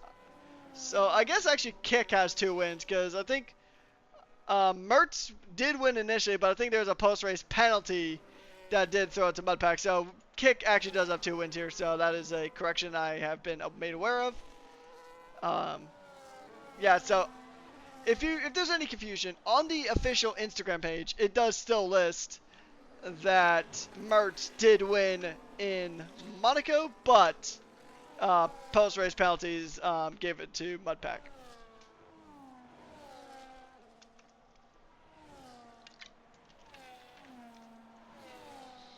This is going to be very interesting as this race goes along. I'm looking down to see you guys. It looks like possibly Mudpack, maybe Gangster could maybe get all the way to the end on those hards that they're on now. They're quite new, where all the other guys I think are going to have to make another stop. So it'll be interesting to see what those guys do, whether they do another stop or they try to get those tires to the end. Yeah, it's always kind of a gamble, right? Because I mean, it's pretty much no surprise that F7 is going to try to get to the end. Hang on, am I seeing things, or did F7 actually go to another set of hards? Yeah, he has, yeah. Looks like he's just trying to go all the way to the finish now. I could be misremembering things, but didn't F7 start on hard tires? Oh, I'm not sure. I actually don't know. Actually, That's a good question. I could check the race director for that. Yeah, oh no, he did go for, okay, mediums. He started on mediums, so never mind. The commentators were tripping for no reason, me in particular. I was gonna say hard to hard would be a interesting strap, but you do have to use 2 separate compounds. But he also had wing damage, which really did not help his case either. So interesting stuff here, and as we're in the second half of this Grand Prix now. We have gone quite a few laps now. I think everybody has settled down, kind of gotten their groove, and now we are seeing some pretty good battles here. It is 2A and Huvu once again battling, this time for P7 on the track, and they are going to go ahead and give it their all, trying to make some moves here.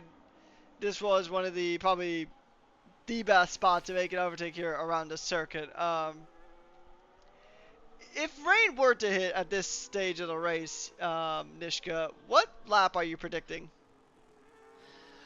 Uh, with people saying it might not come, I'd say maybe late. Could be late. We could look into the last 10 laps or so, maybe. That would make it a really interesting finish if that was to happen. Indeed, yeah. I mean, once again, anything can happen here. And I think we even had a lot of mixed weather when we were doing the eval races at the beginning of the season. I think we did run into some of that really chaotic Singaporean weather. I mean, it's something that would definitely spice things up a bit. And I think if there is another safety car, my prediction is if there is another safety car, Breadman is going to go to pit. He'll lose a lot less time in the pits for making a stop, and I think a lot of the field will probably stop as well. So Breadman would serve that 10-second time penalty, and then he would be, if he's not still in the lead, he would be not as far back as he would be otherwise. But I mean, that gap is kind of epic and flowing between him and Claire. Yeah, I think even if it's to pit here, like, by the time everyone else has done their stops, he's still going to be at the top 3, and I think that's a far better than what he would have been if he pitted under that safety car. So I think this has been a really good move from Mercedes. They've done a really good job through this part of the race. I think even Tyler as well, he's doing a good job too. Do you reckon on those 14 lap hards, do you reckon he could get them to the end from here? That's a question I got for you, Rekkers. That's a good question, honestly. I think so, but they're going to be begging for mercy at the end of it. We might even see a puncture. That is a possibility. Now, if this was F124, I would say 100% anybody on those 14-lap old hard tires could get to the end of this race. But considering that they took the tire wear and ramped it up to 75 on F125, it's a bit tricky to say. I mean, you're going to have to really nurse these tires if you want to get them to the end. Yeah, definitely.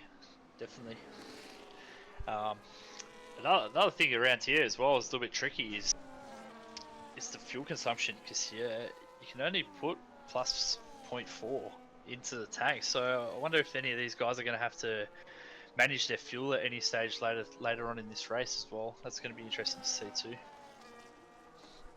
That is something I don't believe we've actually mentioned at any point throughout the entire season. So that is actually something really important to kind of take note of. But I think, in general, I think the drivers are going to be okay on fuel because of the fact we've had 3 full course cautions, 2 of which were a full safety car, and then we had the VSC to kick things off. So I totally forgot about that. I think it's alright. I think in other circumstances, I think that would be 100% a valid concern.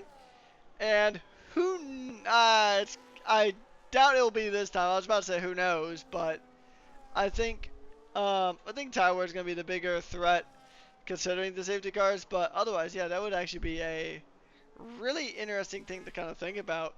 Just an extra layer of strategy that these drivers and also their race engineers have to think about. And also, we have confirmation that rain is not going to exist. So, we had a little bit of rain in that short quality there towards the end, but the rain has cleared up and it will not be a factor in this Grand Prix, as Jeneth is going to go ahead and get rid of those 20-lap old medium tires, come on into the pits, and that will promote Tyler and Cross Eyes to 5th and 4th respectively. And actually, Jeneth is going to continue to fall down the order, but Jeneth might be able to pick things up with these fresher tires, jumping straight onto the hards. Definitely going to go to the end of the race on this compound. And the crazy thing to me is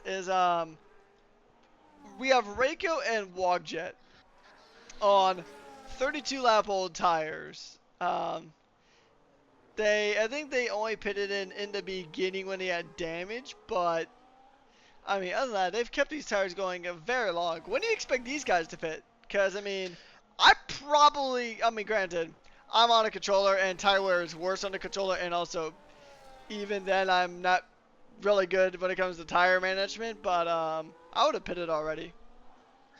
I think they'd be looking to go onto the mediums. I think they'll be getting very close to the window where they can change it over. I think it just depended on them how much time they're losing on those tires. I think to when they'd change. Indeed. Now taking a look at the gap to leader, if this race were to finish as it is right now, Breadman would drop. Actually, Breadman would only drop one position. Would just drop by Claire there, because Protein's about 11 seconds behind Breadman. So I mean, it would still be a podium for Breadman here, and even if he does drop, he would have to lose another like 3 or 4 seconds to get to where he's dropped out of the podium entirely. Now, granted, I mean, I could be wrong, but I am very confident in saying that there is no way in any reality that Brandman's getting these 22 lap old mediums to the end of this Grand Prix. Not a chance. Not a chance. Even like if he went, it'd be crazy if he tried, but he'd be super slow. He'd be super slow. He's gonna have to be 100%. We've already well been past that range where the mediums are the premier tire. Now we're seeing, I mean, I think we've hit that crossover a while ago, but now, without a shadow of a doubt, we're in the crossover stage where the hard tire is the quicker tire. It's got more grip. Early on, we were saying that Breadman had about a 6-second gap. Now that gap is down to about 3.5 seconds, as Claire's just lapping quicker and quicker compared to the Division 6 substitute here. But I mean, yeah, I think Claire's in a good spot, because even then, if we take a look at the gap Claire has to Protein on a singular lap older tires, that's about a 8-second gap between Claire and Protein. So I think if Claire sticks it out to the end, there's a good chance that the Red Bull could win here. Yeah, I think if Claire just keeps it clean from here, I think Claire's just gonna drive away with this one if it stays this way. But as you know, Singapore's funny. Could have another safety car. Anything can happen here. Yeah, and I think in general, I think that's really gonna spice the race up a bit, because Breadman's definitely gonna pit in. He's gonna take the opportunity to get off of those medium tires and jump onto something a bit grippier, because I mean, you need so much grip around this track. If you go, I mean, obviously these drivers have very good setups, way better than anything the game could offer you by default. But even then, this game will offer you a increased downforce, so not quite the highest spec downforce that is saved for like Hungary and Monaco, but it is pretty much the step right above that in terms of how much top speed you can get compared to downforce. So it is increased downforce is the regular in-game specification for the circuit, but like I said earlier, the default setups versus the insane setups that these drivers can go in and create are, I mean, it's a 9-day difference. And also, I mean, Sim Racing Center also has some very fantastic setups from what I hear. Yeah, they do. We got a good little battle going on down in P9, man. It's yeah, looking really good. Three-way battle. Oh, it's getting dicey. Oh! Wow, it's all kicking off here. Wow. Good call indeed. Yeah, this is a very beautiful battle here between the Alpine, between the McLaren, between the Racing Bull, and oh, this is beautiful to watch. I'm gonna let you take this battle for a bit. Yeah, so we got Gangster trying to hold these boys off on his older tires. F7's been all over the back of him for the last lap and a half, yeah. And now Jenneth's getting in on the action as well with those 3-lap hards. As F7 goes around the outside, gets a nice move done around the outside. That's very good racing there. As Gangster locks up, Janet get through as well. So that's unlucky there for Gangster on those older tyres. But he'll, I think he'll be looking to try and take them as far as he can here. Yeah, and these guys will be able to get to the end. Very good racing from those three.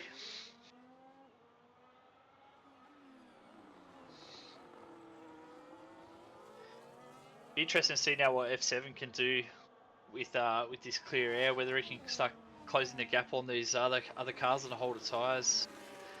He could be on for a pretty good finish here with, I think, most of the cars in front of him having to pit again, I think. This is a very exciting battle here between Janeth, between Gangster, between F7, and this is just beautiful stuff to watch here. This is why I love commentating here at Rush Racing League Force. I mean, I love it here in general, but in particular, when it comes to Singapore, this track is always absolutely fantastic, always gives us good battles, good fights, and beautiful driving.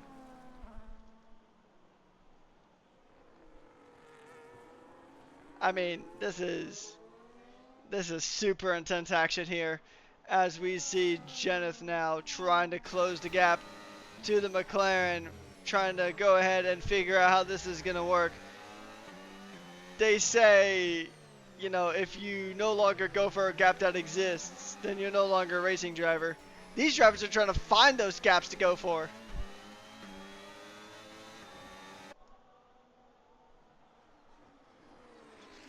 Yeah, there's very good racing between these two. And I think as long as they don't fight too much, these guys, if they can make some good time, they could be in a very good position come the end of the race. These two here, so yeah, be interesting to see how that plays out as it goes on, Rekus. 100%, yeah. I mean, sometimes, and this is something you might have done. Oh, here's something I wasn't expecting. Claire's into the pits, so Claire has made the call to pit onto another set of hard tires. So, I'm still just got such a big question mark about what Breadman is gonna do, because like he's got the 10-second penalty. Obviously, that's the big factor. But does he pit in now? I mean, there's certainly no way he gets these mediums to the end, right? I mean, I've seen some pretty crazy feats. Last season in Brazil, Interlagos, I forget what division it was. It might have been a Div 6 race or a Div 2 race. I think it was a Div 6 race. But there's one driver who went 38 laps or so on a singular set of soft tires and pitted in on the final lap of the race. It wasn't a full distance race. It was still the regular 50% race that is commonly run here at Rush Racing League. But he managed to stick it out until the final lap to switch off of mediums. Yeah, wow, that's incredible. You wouldn't be able to do that on this game. Set of soft tires last you about 5 laps. Alright, so we do have a onboard request for Wongjet. And let's go. I know we've talked about it quite a bit. Breadman has finally came into the pit, so he's gonna go and drop down some positions, definitely due to that penalty. Curious to see where he comes out. He's gonna go on the hard tires now. He might be able to make up quite a few positions here, based on that. But yeah, we'll see. Claire did jump him. Breadman is gonna just tumble down the order. We kind of expected that with the penalties. So he's down to the 10th now, 11th now. Whew. That 10-second penalty hurt, but he's now going to go ahead and go onto the hard tires and try to make up a lot of good ground here. But we'll check in on the Mercedes man in a moment, because right now it is an onboard lap with Wongjet. So he's going to go ahead and begin the lap, making his way down into turn number 1 into the Shears corner. Going turns 2, turn 3, nicely done here. And now he's going to go ahead and put the hammer down. Looks like a little bit of oversteer, very slight, very well managed. Now making his way into turn 5, down the first DRS zone, although he doesn't have DRS. because he is about 10 or 11 seconds away, roughly, from the car just up ahead. So, oh, a bit of a snap there coming through Memorial Corner for the Williams man on those 5-lap old hard tires. Trying to still maybe get him fired up potentially for the Williams man as he's now making his way down into turn number 10. And then still making his way through the sling here as he goes through the bridge, trying to close the gap up a bit to Reiko. But Claire gets the fastest lap of this Grand Prix so far. Tyler's now into the pits as well. So the Mercedes drivers going ahead and calling their pits now.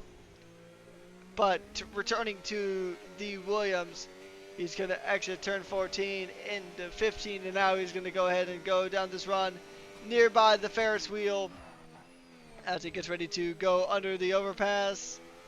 And then going to go ahead and make about 2 more corners, and then that is the lap of Wogjet going ahead and getting wrapped up as we see another change for position here. It is F7 getting past Huview, who's on those 28-lap old hard tires. Now, do you think drivers like Huview and Protein and Cross Eyes, and also 2A for that matter, do you think these drivers could get to the end on these hard tires here?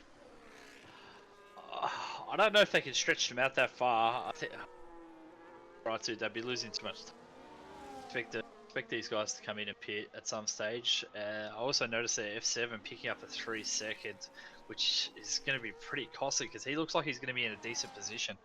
So hopefully that doesn't hurt him too much. Yeah, that is definitely something to think about as Breadman is making his way up the field a bit. He is now going to try to get past Gangster here for P9. He's on brand new hard tires as the Mercedes man is trying to chase down the Alpine, which next year will also be powered by a Mercedes power unit. But, I mean, once again, like you said earlier, the best spot to try to make an overtake is that DRS zone just after turn 5. That's really your best shot, trying to get the move done into Memorial Corner. We will see how much battery actually does. Oh, Gangster's got less battery, so I think this should be a side seal delivered move here from Breadman. Yeah, I think he's going to struggle on those tyres to bend Breadman off here. Breadman's got pretty good pace. From here, I'm predicting Breadman's going to finish top 3 even after that 10-second penalty. Ooh. Like, he's in a pretty good position, I think. Indeed, as Huview gets swallowed up by Gangster there. And then we'll see if he falls down the order even further. Looks like he is. It looks like Breadman's going to try to get the move. No, he can't quite get the move done yet. Just a bit too much real estate in between these cars. And, oh, a little bit of a tap there from Breadman onto Huview. And, ooh, he's got to be careful here. Because, I mean, potentially, if Breadman crashes, then that could ruin him and Tyler's race. Depending if Tyler gets caught up in the incident. Yeah, both these Mercedes drivers will be keen to traffic here, get up the road while they're on these fresh tyres, and try and get themselves in a really good position, I think. And once again, the Mercedes car, or I think it's just Tyler's car in general, is kind of in the mood just to go ahead and top out the rev limiter quite consistently. That's got to be I think that's the first time I've seen that particular bug here in F1 25. It's not the... I mean, there's definitely been worse bugs in F1 games, as Breadman is still... He's getting closer and closer. I think he's going to get this move done sooner rather than later, potentially even as early as turn 5, just before the DRS zone. Once again, good car position there from Huview to block that attempt. But I think with this DRS zone, he's got the speed, he's got the DRS. Does he have to move, though? We'll find out. No, he still doesn't have to move. Contact there. We saw a little bit of carbon fiber kind of breaking off here. Oh, wow. Claire's out. Oh, no. And that's a safety car again. Wow, that was crazy. I was just like on board as it happened. It's just straight into the wall. Yeah, it's really unfortunate because Claire was in a really strong position there. So this throws the race wide open now, I think. You want to hear the super unfortunate part about that, Nishka? What was it? There was just a request in chat for an onboard lap with Claire. Oh no. Ooh, but I will say, as unfortunate as it is for Josh, unfortunately, cursing the driver that he requested an onboard with, this really does help out Cross-Eye, Protein, and 2A, and all these drivers on the older tires. This really plays into their hands quite a bit. Yeah, massively. Massively. If it makes you feel any better, Josh, I was on board when it happened. Yeah, I'm so sure it doesn't. Nishka had a front row seat to Claire just ending the race. But hey, that's an extra point to Williams. So considering the rough start Williams has had to the season, although they had a really good week last week, all things considered. So, I mean, it's early on in the season. We're only on race 4. There's still a lot of room to pick up, but I mean, it's kind of hard to miss how Williams did struggle in the early part of the season.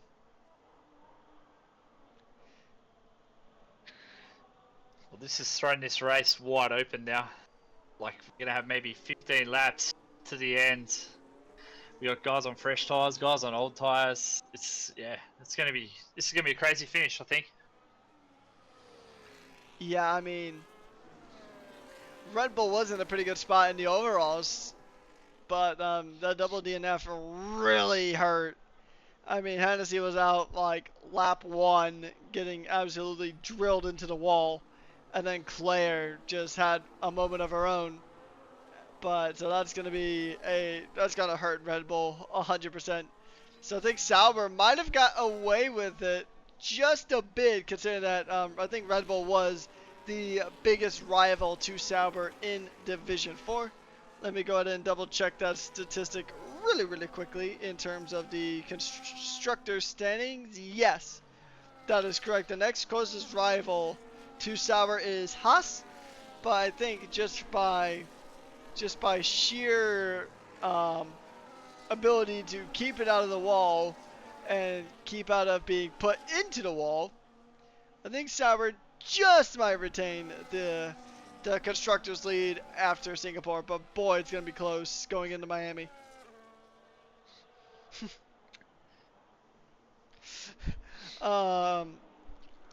You know, Dynasty, I would love to get an onboard lap with the safety car.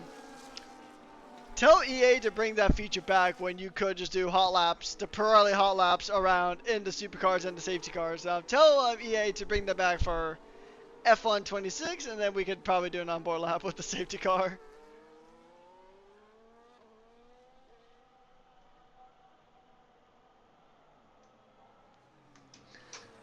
I feel like we did an onboard with the safety car when we followed Dynasty around Monaco for a whole lap. Oh, I remember that vividly.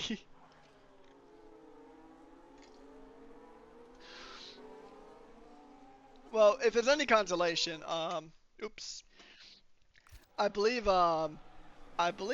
Ferrari in Div 6 saw what Dynasty did and decided to tell the rest of the grid to prepare for trouble and make it double, because both Ferraris were in a similar state of Monaco 2 weeks ago in Div 6. Yeah, that's true as well. Who do you think from who reckons? Who do you think's in a good position from this restart here? I mean, let's take a look at these tires, because safety car is in this lap. So let's take a look at the tires. I mean, you gotta look at Protein and Cross-Eye. I think they're in really good spots to go ahead and really take the fight to Jonathan F7. What about you? What's your prediction? Who do you think is in a good spot here? I definitely think the Ferrari driver, the Haas driver, and the Alpine, those guys on those mediums there, I think they're going to be very To Asian, I think at the start of the race he had quite a difficult start, but he's managed to get himself in a good position now. I think we may see something from him in this last 15 laps. Indeed, I mean, it's always possible here. I mean, oh, here we go. It's already about 2A is trying to make the A stand for aggression here. As he's already trying to get past Cross Eyes. Cross Eyes chops, keeps that position, but ooh, I think the Alpine is really going to try something. We know 2A is not afraid to make moves. He's got a heart of steel. He identifies the gap, and he'll go through it with a mixed success rate, but nevertheless, he still makes attempts for moves. He'll always make a driver look in their rear view and just pretty much just take up the entirety of their rear view. As once 2A has you in his sights, he is not going to let up in the slightest. He's going to fight tooth and nail to go in and try to get a position off of you if you do race against him. So we know that 2A is going to go ahead and try to be too much for the Haas to defend against here. But the interesting thing to note is that I'm actually surprised that Protein hasn't already been in a position to jump Jeneth, just considering the tire difference. Yeah, Jenna's doing a really good job there, holding on to that P2, all the while F7's getting away at the front too. So that's going to be massive for those cars in P3, P4 to get past Jeneth. They're fighting. It's tooth and nail. It's a boxing match here, as Protein does get ahead of Jeneth. The fresher medium tires going ahead and working their magic around the streets of Singapore. As 2A also gets his move done on the Cross Eyes here, as we are down to about 14-ish laps left to go in this Grand Prix, and it's still all to play for here. I mean, it's almost impossible to make a prediction on who could win this thing, because there are so many variables and just so many opportunities for things to really kick off here, as Protein does go ahead and jump into the podium spots. I'm gonna make a bold prediction and a slightly biased one. I reckon the Alpine driver's gonna get the job done here. So I see. I mean, considering 2A, and I mean, he's definitely a better second half to the race than the first half. That is definitely for certain. I mean, if he stays within this DRS range, I mean, he's really only got to worry about getting a Protein group, because F7 does have penalties. I mean, he's got 3 seconds of time penalty, so as long as he stays within the 3 seconds of F7, then I think that 2A could get the win here. I mean, I agree that it is entirely in a realm of possibility, and Jeneth is falling down the order. That is due to a pit stop, I believe. No, Jeneth just had a moment. It's just way down to the back. Oh, missing the entirety of the front wing for Jeneth. The whole entire front wing is just gone. Jeneth is going to have to come into the pits. The driver flying the Hong Kong flag is into the pits at what is essentially a pseudo home race, or at least one of them, but still a very unfortunate time here. But we have a very good battle just up the road. Very fortunate for us here, as Protein is going to get into the lead of this race, but he's interlocking wheels with the McLaren, as F7 is going to still fight, and there's big contact. Oh, wow. That was amazing. Be interested to see what the stewards have to say about that. Because I might actually, this might come back to your prediction of 2A potentially winning this thing. Even if Protein wins across the line, he might get a post-race penalty that puts 2A right up into the victory. And this would be Alpine's first victory in Div 4. So, I mean, it's been Red Bull kick. The race-winning Red Bull is out. And you got Mudpack and Chidung in P7 and P12 respectively. So, I mean, we're definitely seeing a new winner here tonight. Yeah, I think with these two here, as long as they keep it clean, they're gonna probably fight it out. I think, because all the other cars there, they're gonna get past. What have we happened here? What's happened? A safety car for Jeneth? No. Wog? Okay, it's Hugh View, because Hugh View is missing an entire front wing. Wogjet, he's got pretty significant damage on his front wing as well, so that's probably what prompted the safety car. But man, this is gonna back this field up together yet again. I'm surprised it's a full safety car, not a VSC though. Yeah, that's really interesting. But yeah, this is gonna really bring Jenneth back into it with those soft tires on. So this is gonna be, yeah, this is gonna be crazy to see how much ground Jenneth can even make up from P14 there. It's gonna be interesting to see if anyone else dives into the pits, change their tires up as well. Yeah, I mean the McLarens might. I mean they could get to the end on these tires, but I mean they're gonna be pretty old. The McLaren, I mean a podium is pretty likely off the cards here for McLaren unless F7 has a generational drive. But even then, he's got penalties as well. So I mean it's indeed possible, because nothing is impossible about racing. Its only predictability is the fact that it is unpredictable. So anything can happen. It's still a good amount of racing left to go. About 13 laps, 12 laps once we go to complete this lap with the safety car. But man, this has been a very chaotic race here.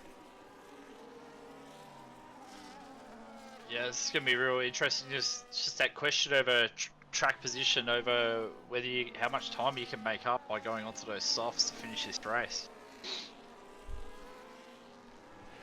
I mean, it's so hard to predict who could win this thing, because, I mean, Protein's got a shot, 2A's got a shot, and I think Cross-Eye might have a good shot here too. So I think those are the three drivers most likely to win here in Division 4. I mean, Breadman might be able to make something happen, but I'm thinking it's probably mostly between Protein and 2A, I'd say. Yeah, Cross Eyes could get involved in it if he can get past F7 early, but yeah, he's got to clear that. He's got to clear that McLaren to get involved with these top two, I think.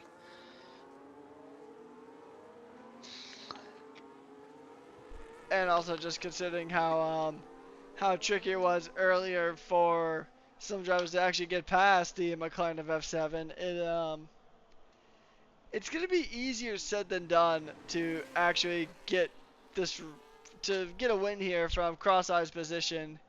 I mean, out of the three candidates, I think he's probably the least likely to win here, but I think he's still got more of a chance than Breadman does at this current stage, because Breadman's got to get past his teammate, and then he's got to go after Cross-Eyes, then F7, which F7 does have penalties, and then 2A and Protein. So, I mean, the best that Breadman could do is potentially get a podium, but even then, I think that's a bit of a stretch. But, I mean, he should still be very proud of what he's achieved here today, because, I mean, let's take a look. I mean, Breadman's up 5 positions. Protein is up 11 positions in the lead here, so, I mean, that's a very strong candidate for driver of the day. I'm seeing in chat if Jenneth okay, we were actually told that we have just been told, just because of the red flag delay and how many safety cars, we're going to bypass the interviews for this week. We do apologize for that, but due to tech issues and also just safety cars, we're going to do a very quick summary at the end of the Grand Prix, and then we'll jump straight to Div 2. But overall, granted, it is a bit early to really start talking about this, Nishka, but who would you say is your driver today as it sits right now? Yeah, that's a really tough question, I think.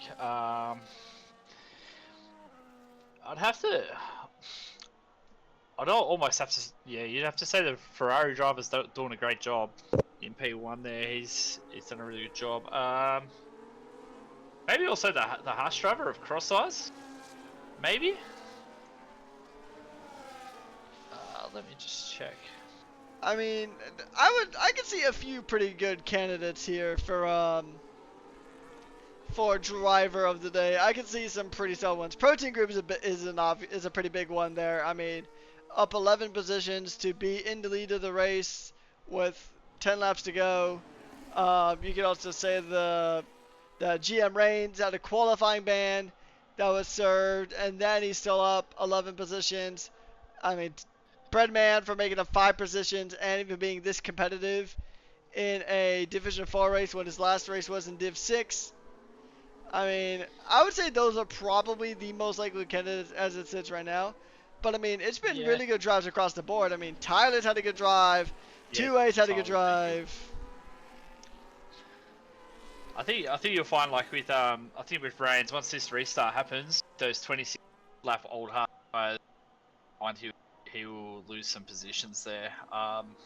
But Tyler up 8 positions, yeah, 100%, definitely. I think he could be a candidate for driver of the day for sure, along with Protein. Yeah, so I mean, actually, I don't think GM Reigns had a quality ban. I think somebody who was in his seat ended up earning a quality ban because I know the McLaren didn't set a lap time, or maybe even the McLaren crashed on its own. But regardless of that, we're gonna go ahead and get started here with the race, and we're gonna go to get back racing. Protein will lead to the group to green here as we go ahead and kick things off. 10 laps to go here around the Singapore Grand Prix circuit. Marina Bay is going to get lit up with the roar of the V6 turbo hybrids as we go ahead and waiting to the absolute last moment. Is Protein Group going to go and try to get a move on here? Tyler Davies already up a position on the Cross Eyes. Cross Eyes trying to retake the position, and he does. He's back in the 4th. These drivers are really fighting now. GM Reigns making up another position. He's up in the 7th. And it's a clean restart here, but still moves are being made.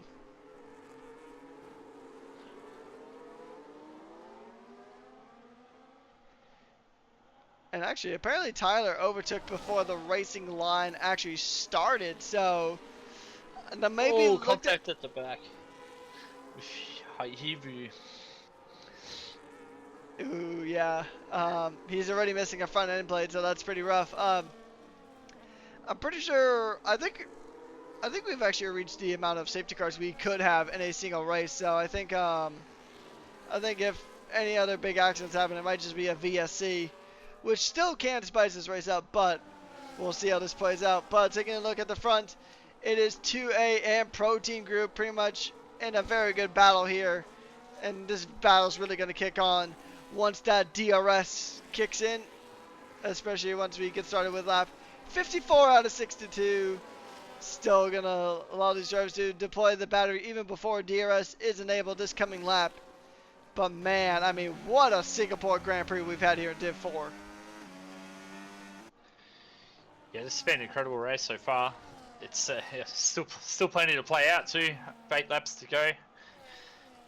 Many drivers in with the chance here. Indeed, yeah, so many drivers with a good chance to do some incredible things here. As we're going to go ahead and still stay on board with this battle with 2A and Protein Group. These drivers are both going to give it their all, give it the beans, foot to the floor, pedal to the metal. DRS flap wide open as 2A is going to continue to close that gap, but once again, not close enough. Too much real estate. They say if you no longer go for a gap that exists, then you're no longer a racing driver. But it takes a really good racing driver to identify where that gap actually is. And 2A seeing that there was too much of a gap between him and Protein to make a move here. But he's still got quite a few racing laps left to go here.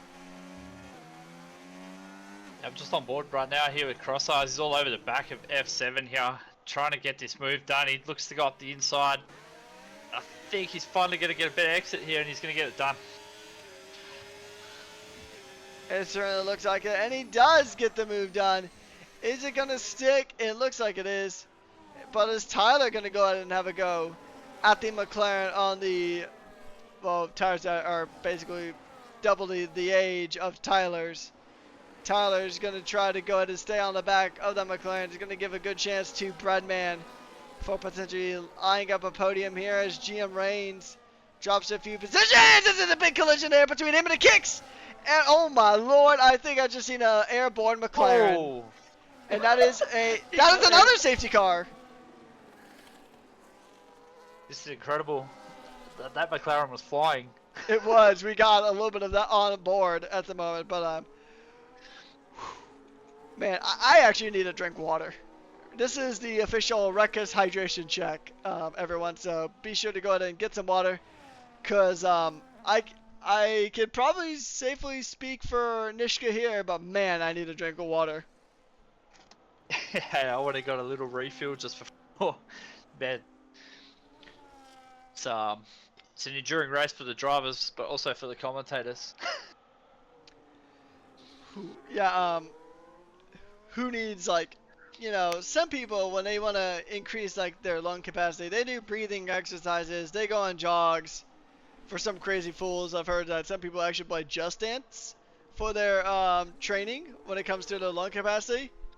If you ever want a good lung workout, commentate this race. Because, man, it is just action. And I'm actually surprised that it is another safety car. I figured it was going to be a VSC, honestly. Yeah, it's surprising to see another one come out. Yeah, we're gonna have a five lap dash to the end by the look of it.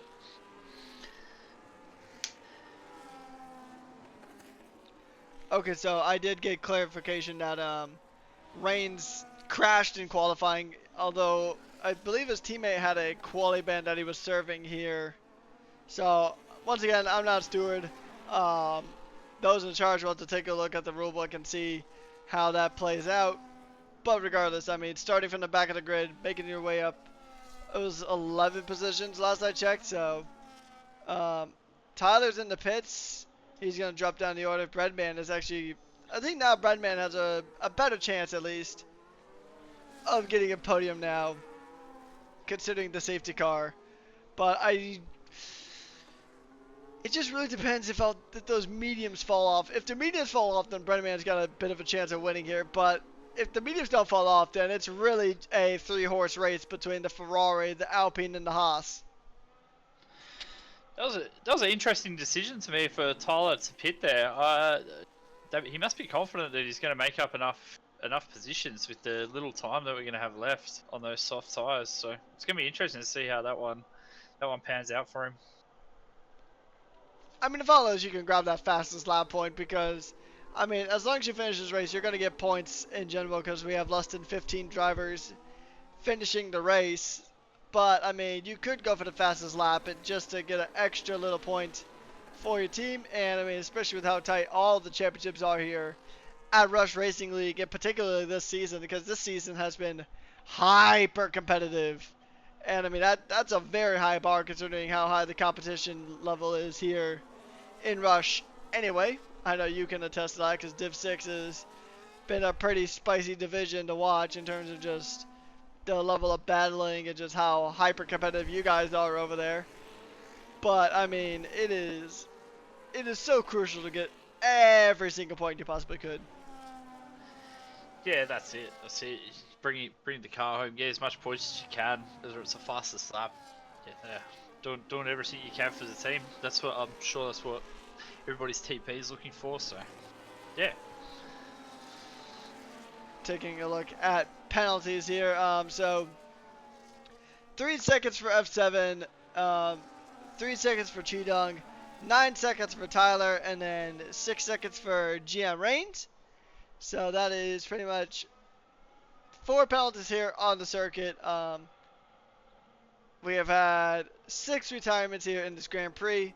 We have lost Claire, NZT, Mertz, Falcon, Crew, and Hennessy. So we've lost 6 drivers from 5 different teams. A double DNF for Red Bull, which is really unfortunate for them. Coming into this weekend, they are P3 in the overalls and P2 here in Div 4. So, yeah, it's an unfortunate night for Red Bull, but a very fortunate night for... I'm trying to think, because it was looking pretty strong for Mercedes earlier, but now it looks like Haas might be the best team, or the team that might benefit the most. Or actually, scratch that, I think Alpine is actually going to benefit the most out of tonight. Yeah, it looks that way right now, which I'm quite happy about that. But yeah, I understand now why Tyler pitted with those 9 seconds of penalties. We're being asked for driver of the day nominations now. Yep, I have seen that, and I'm gonna stick with my original pick when it comes to driver today. Actually, I'm gonna give it to Protein. Up 11 positions, and in the lead. But also, you got to make a good case for Breadman as well. Yeah, I think definitely Breadman or 2A. They both made up the 6 positions there, but Breadman in his first race in Div 4, I think I'm gonna have to go with Breadman. Yep, I mean Breadman is also a very deserving candidate of that as well. So I mean, whether it goes the way of Breadman or Protein Group, I think it's gonna be very well deserved. Protein Group just on the sheer pace that he's had at this drive and just how he's really turned his race around, and then also Breadman for putting up a fantastic drive. A top 4 finish actually on the cards here. Even coming from Div 6 to Div 4. So, anyways, we are back green. I believe this should be the final time we're going to go green here around Singapore for Division 4. Protein Group led the field to green here. It's a good start for the Ferrari man. Ferrari looking to be the 3rd constructor to win in 4 races here in Division 4. Alpine trying to also make that stat theirs. Same with Haas. And Mercedes too are within a chance. So we'll see who goes ahead and gets this done. It's been a very good launch here for Protein Group, but 2A is doing a very good job of sticking straight to the rear wing of the Ferrari and cross eyes directly behind too. So I mean, if any of these drivers make any kind of mistake, there's a massive gaggle of the cars that are ready to take that position.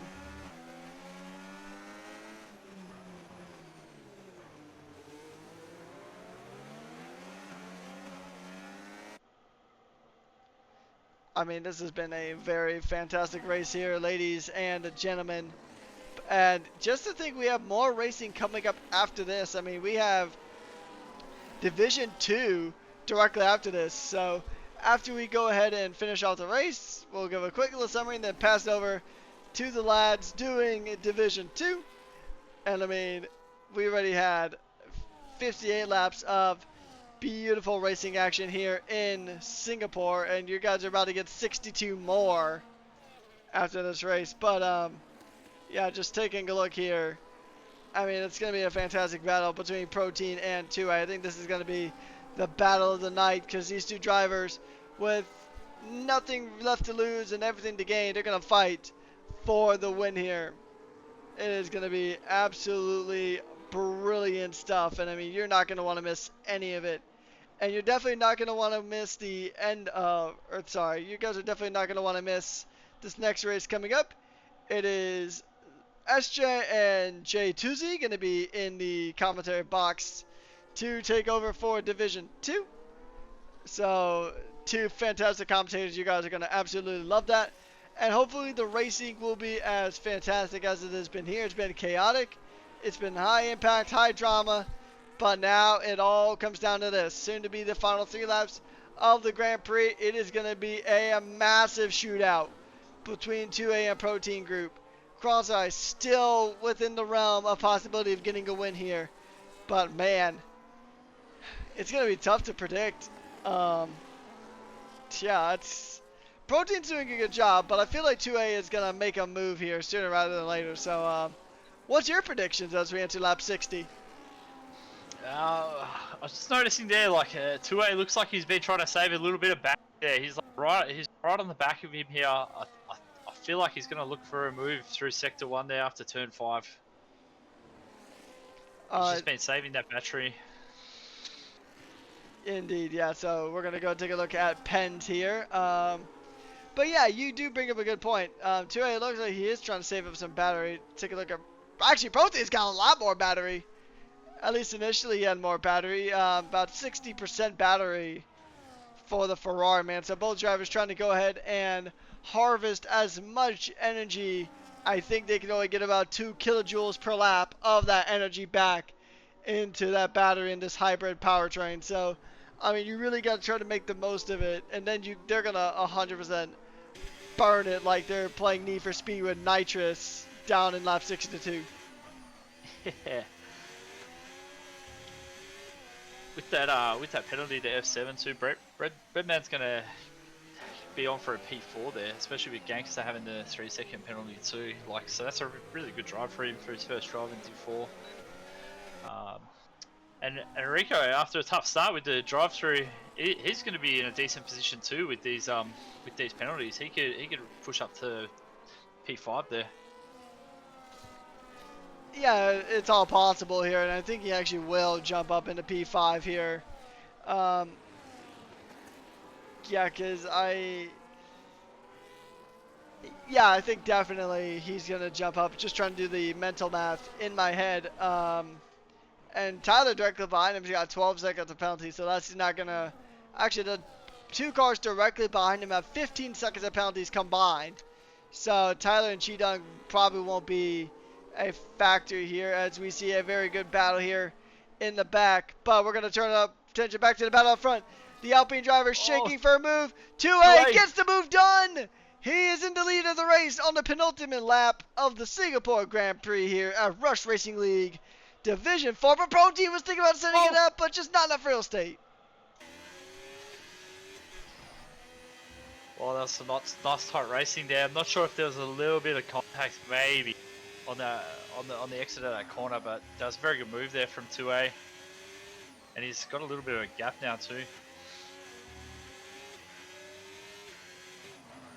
Indeed, I mean, that was a very good move. I mean, we know 2A likes to make moves where position to make a move really just doesn't exist. Oh, there's a crash. I said a crash in the back there. Yeah, it's F7. F7 is in the wall. It's too late for a safety car or a VSC, so this race will continue to be green for the rest of it. But final lap coming up here very, very soon. It is going to be Protein. It is going to be 2A. It is going to be a fight. Alpine, Ferrari, 2A, Protein Group. Final lap of the Grand Prix here. And we are going to go ahead and be on board with this very fantastic battle. Who's got more battery? Oh, by a long shot, it's Protein. Protein's got more battery. So this could still go the way of the Ferrari man. But 2A is going to have to defend like his life depends on it. He's going to go ahead. Protein Group going to try to close the gap. He's going to try to make a move. It's now or never. Laid on the brakes. Contact! And I think that might have just sealed it for 2A. He got very aggressive on the outside. Tried to send it around. That's not something that you can do around Singapore very often. But man, this is going to be this is still going to be intense. This is not going to end until the checkered flag waves. They're going through the sling now as they're going to go ahead and hit the third DRS zone on the circuit just shortly after turn 13. I mean, it's all still to play for here. It is going to be fast. It is going to be furious. Is it going to be Ferrari's day? Just not enough real estate, but here we go.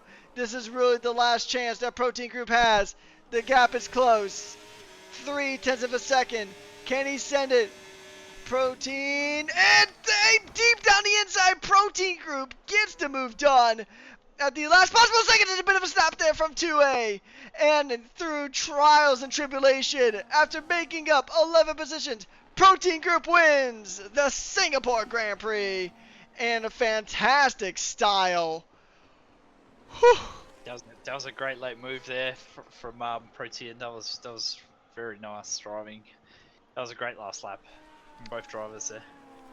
Oh my, I think my heart actually stopped there for a moment. I mean, that was a move. I mean, that's move of the week right there. I don't care what any other division is going to do after this.